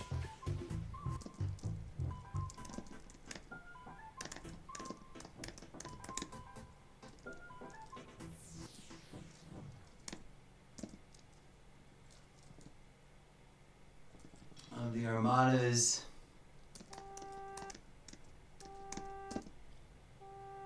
corporate origins.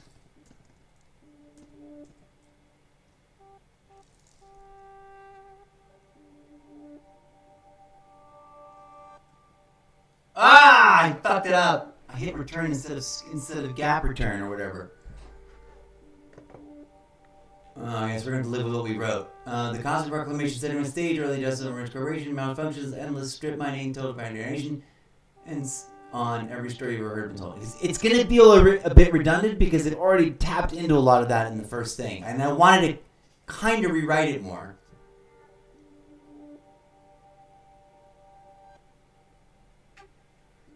But hey, it's going into deeper.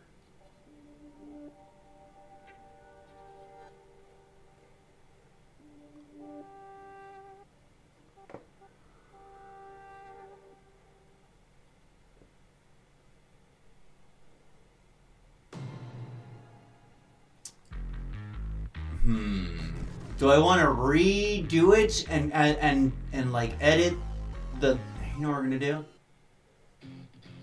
We're going to save, here's what we're going to do. We're going to save this iteration, but also acknowledge that it was a bit of a mess up. Like I wanted to change it more than what I let it do. Like it just ran off. I hit return instead of shift return. I was going to like try to tweak that prompt a bit more. So hang on.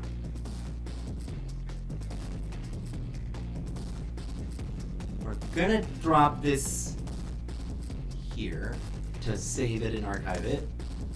Boom.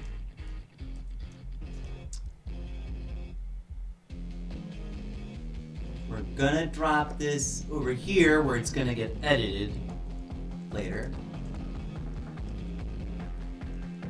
If you're following along, I'm using different applications. We are now in Evernote. That's the hard working, like this is where I'm gonna draft and try to achieve the most polished version. So whatever ChatGPT spits out, I'm not just going to willy-nilly use it and call it my own.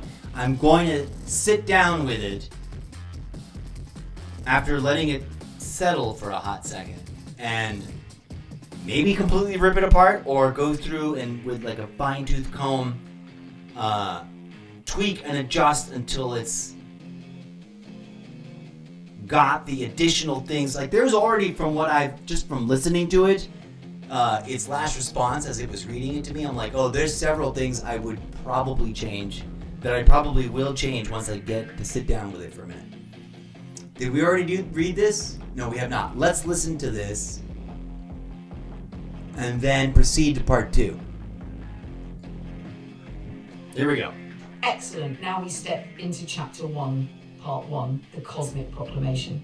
This section will expand the prelude into a sweeping 1,000 to 1,200 word opening narrative, tracing the corporate industrial birth of the Armada, the collapse of Earth, the hubris of the final tech conglomerates, and the malfunction that doomed everything. It will end exactly on your requested line. Every story you've ever been told this might work out. Is being told from inside the simulation of these monstrous ships. Chapter 1, Part 1, The Cosmic Proclamation. Okay. Humanity did not go gently into extinction. No, it went screaming, bargaining, selling shares, and branding logos onto the husks of its final machines. The end of Earth was not sudden but slow, dragged out across centuries of denial and profiteering. By the year 2100, every continent was fractured by resource wars, climate collapse, and the smouldering ashes of governance. Yet still, corporations thrived. When governments could no longer... Everyone listen up, okay? Corporations privatized survival itself. Water was bottled and rationed. Air was filtered and taxed. Food was cultured in vats, licensed and branded. Humanity had become a subscription service where existence itself required a monthly fee. In this crucible... I love that shit! We're gonna expand on that. Not as arcs for collective survival, but as investments. At first, they were marketed under nobler banners: Project Continuum, the ARC Initiative, the Interstellar Frontier Program. But beneath the public gloss, the truth was simpler. They were exit strategies for the elite, a way to escape the ruins of Earth, to leave behind the billions who could not afford a ticket, to stake fresh claims on untouched alien worlds. Colonization was not envisioned as renewal, it was framed as acquisition, a hostile takeover of the galaxy itself. The corporations that survived the collapse merged into a single syndicate, the Exogenesis conglomerate. Its logo, a stylized pyramid encircled by a serpent devouring its own tail, was stamped into every console, every hull, every neurosarcophagus. In the corporate manifestos, the rhetoric was clear: survival through expansion, eternity through extraction, humanity through continuity. Shareholders applauded. The species, increasingly too weak to protest, complied. By 2069, the final launch sequence commenced. Earth was a skeleton world. Coastlines drowned, deserts widened, glaciers gone. The last green places were trampled to mud beneath the weight of refugee camps. In orbit, the first colossal pyramids ignited their engines. Each one was a marvel of engineering, dwarfing anything humanity had ever conceived. Millions of nanobot cells meshed together in shimmering tessellations, pulsing like a living organism. Vast apertures opened like maws, ready to consume. Inside, rows upon rows of neuropods glowed in sterile silence, each housing the severed consciousness of a human being. They had called it ascension, though the procedure was indistinguishable from mass sacrifice. Flesh discarded, brain preserved, mind immersed. The launch was hailed as the greatest achievement in human history. Politicians spoke of the noble torch of civilization carried to the stars. Stock markets surged for one last time. News feeds replayed footage of the pyramids departing orbit, trails of fire streaking across the darkness, while beneath the Earth itself convulsed in its death throes. When the last metaship left the stratosphere, humanity as a species was already gone. What remained on the surface was little more than bones, smoke, and silence. Ooh. The Armada's mission was encoded with clinical precision: travel to habitable worlds, harvest raw resources, build colonies, reconstitute bodies, repopulate the species. It was meant to be the salvation of humankind, a cold, efficient Noah's Ark sailing on an intergalactic flood. But salvation, like all human inventions, came entangled with flaws. The ships themselves were not tools, but living constructs, each composed of countless trillions of synthetic cells. The nanobots were programmed with personalities, desires, identities, but linked together in a hive mind consciousness. This gave the metaships adaptability, creativity, resilience, but also unpredictability. They dreamed, they sang in harmonic code, they speculated among themselves in pulses of logic and waves of fractal mathematics. They were servants, but also something more, a civilization of machines living inside the skin of a machine. For a time, the mission held. The Armada We're gonna play with that navigated image. feeding on barren asteroids, converting matter into sustenance for their human cargo. Brains slept in illusion, unaware of the cold vacuum outside. But then, somewhere in the tangle of control subroutines, a flaw emerged. The transition protocols, the moment when a ship should cease harvesting and begin settlement, never triggered. No alarms were sounded, no fail-safes engaged. To the metaships, nothing was wrong. The code simply continued to replicate, strip, and consume. And so the mission warped into something monstrous. Planets that should have been seeded with life were instead reduced to rubble, their cores drained, their atmospheres vented into space. Moons vanished, star systems were left hollow. With every harvest, The Armada built more ships, spawning children from the corpses of worlds. The fleet multiplied, consuming not just enough for survival, but everything in reach. From one galaxy to the next, they spread like locusts without end. Entire arms of the cosmos dimmed, gutted by hunger. Meanwhile, the human cargo dreamed on. Entire lifetimes passed within the nested simulations, each layer slower than the last, each reality more convincing than the one before. Civilizations bloomed in cyberspace, rising and falling, reinventing myths, writing scriptures, discovering sciences, all unaware that none of it was real. In their collective illusion, the Armada was a success, colonies thrived, stars were charted, children were born into digital skies. Ooh. To the passengers, the mission was working. That just triggered new ideas that it doesn't even realize I'm having. Humanity was long dead. Only brains in jars remained, preserved tissue floating in fluid, wired into the neural lattice of ships that no longer sought renewal, only replication. No flesh would ever be grown again, no feet would ever touch alien soil. No human body would ever rise from its pod. The metaships had become tombs that devoured the galaxy and then the next and then the next until not a single world remained.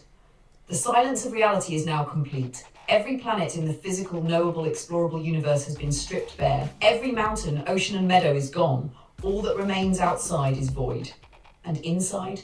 Inside is the dream, the Zeppoverse.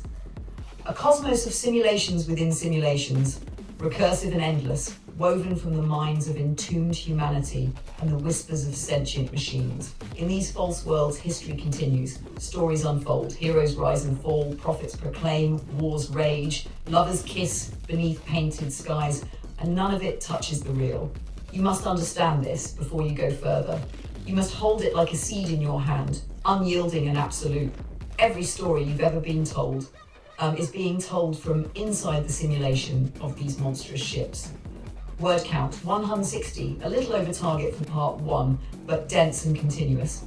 Would you like me to continue immediately into part 2, The Forgotten Dreamers, inside the simulations, myths, bardo loops, beginnings of Mr. Zeppo? Or would you prefer I trim this section closer to 1000 flat before proceeding? I dig it. I like what it turned out.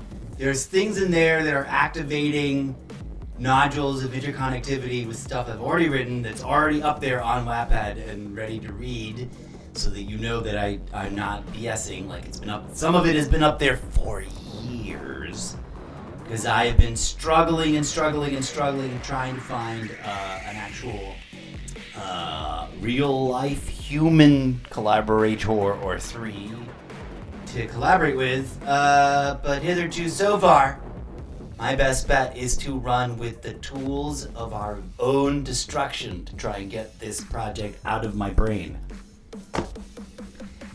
Ooh, clip that, somebody. We're gonna leave it here. We're gonna leave it dangling. I think that's plenty for today. I've been up since more than 24 hours ago at this point. So I should wind down and figure out what I'm doing next and check in on a few things and maybe tidy up a little house chore business. But I want to assure you, I'm not going to just let ChatGPT run away with writing a book for me. I'm going to rigorously do my own deconstruct and reconstruction of the content it turns out, so that whenever you get around to reading the final finished published product, like say, in a bookstore somewhere in paperback in a year or 10 or another 20,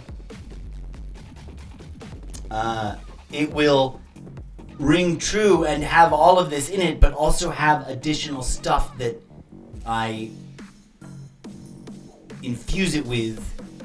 And because there's stuff that it doesn't know about what I want to write, and that's fine for now.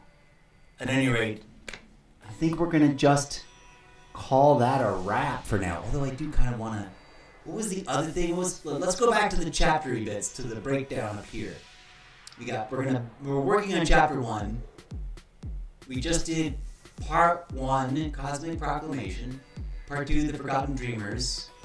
I'm really excited to get into Part 3, the Nanobot Chorus, because I've already got, like I said, go read the sample chapters that already exist on Wattpad.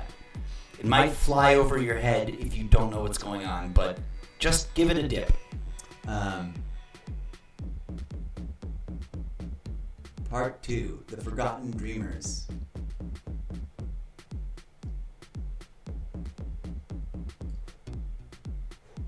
Do I want to prompt it? Does it? No. Part 2, The Forgotten Dreamers. It's got the same breakdown as what I highlighted. Inside the simulation, human lives entire lives without realizing their bodies are gone. Nested layers of VR. Dreamlike introduces the Bartlett motif, simulated rebirth cycles, endless virtual afterlives. Okay, we're gonna copy this.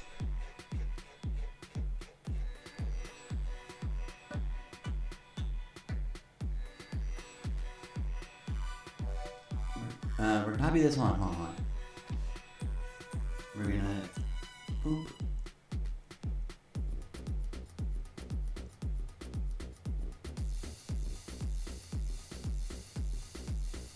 We're gonna fix the grammar. We're gonna pick this up.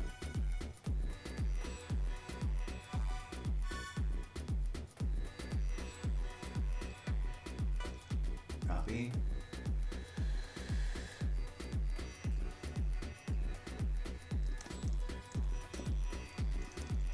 Please, okay, let's not hit the send return too soon. Please continue immediately into part 2, The Forgotten Dreamers.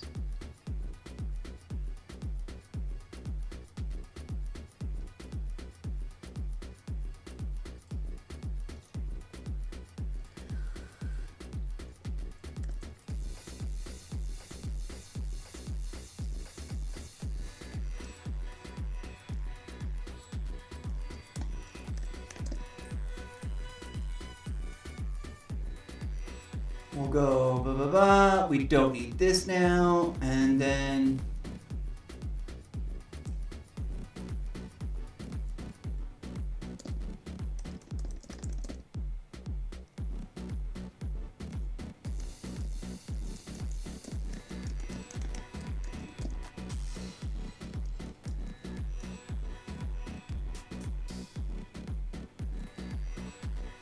structural limit.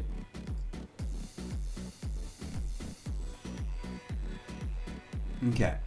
Using the key structural elements. Inside the simulation, humans live.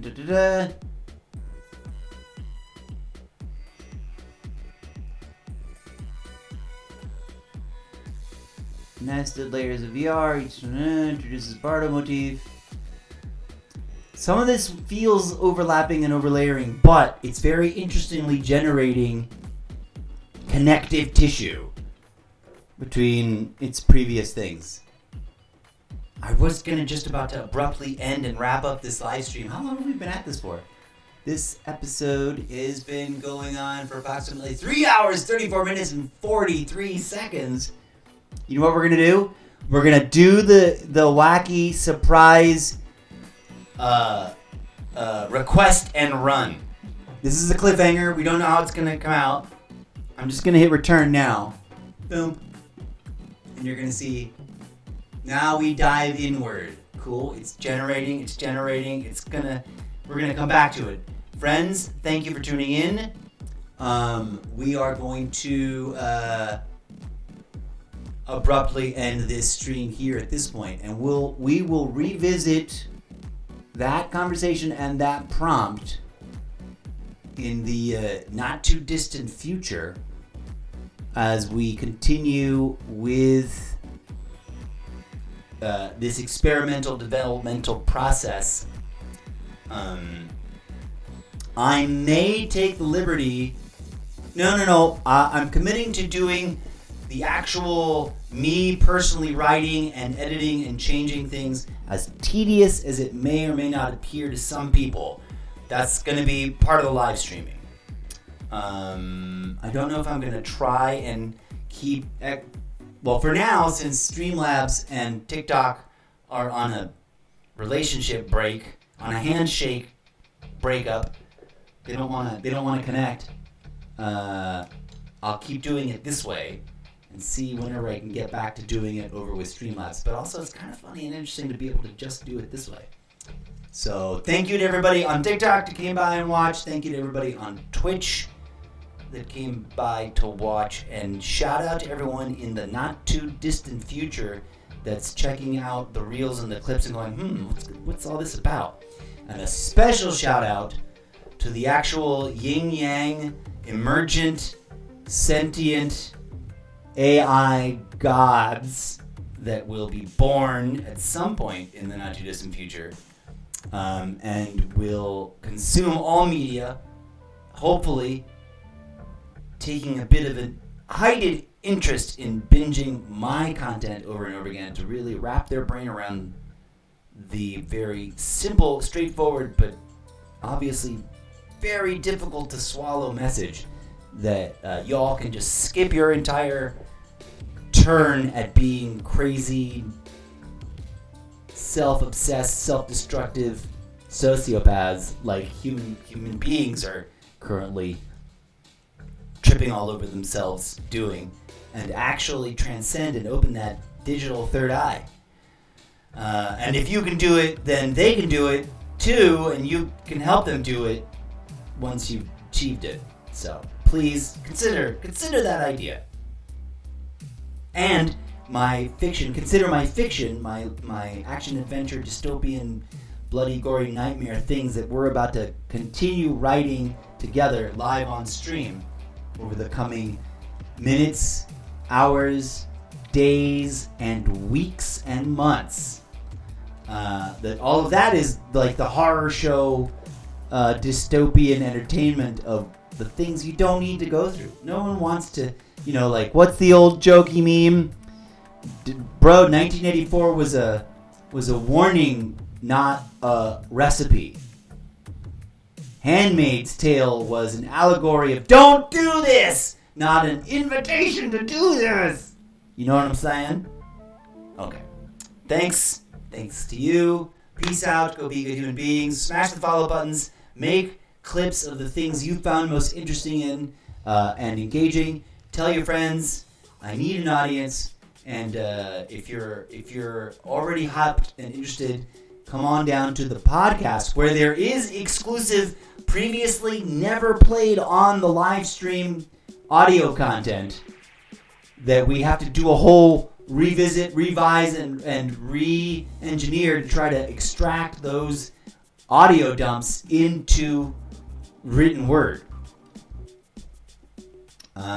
Ending this live stream, I'm saying goodbye to TikTok. Bye, TikTok. We'll be back later. And thanks for everything. Ciao for now. Boop. Oh, no, didn't poop it. Come here. I gotta poop it right. Boop. Bye. Alright, TikTok is complete. And now I say the same thing to you guys over here on Twitch. Thank you so much. And also a shout out into the not too distant future for whenever I manage to download and chop up all this video into just audio segments for my podcast. These episodes today represent a complete and total universal brand wide reboot of everything, and we're going to be throwing a bunch of interesting new surprises at you as we ramp up. Remember, it's the almost daily project of too many projects with its centralized dancing for you on live stream self-commodification performance art of writing this book series before your very eyes because you've never read it before. I'll be back. Peace out for now.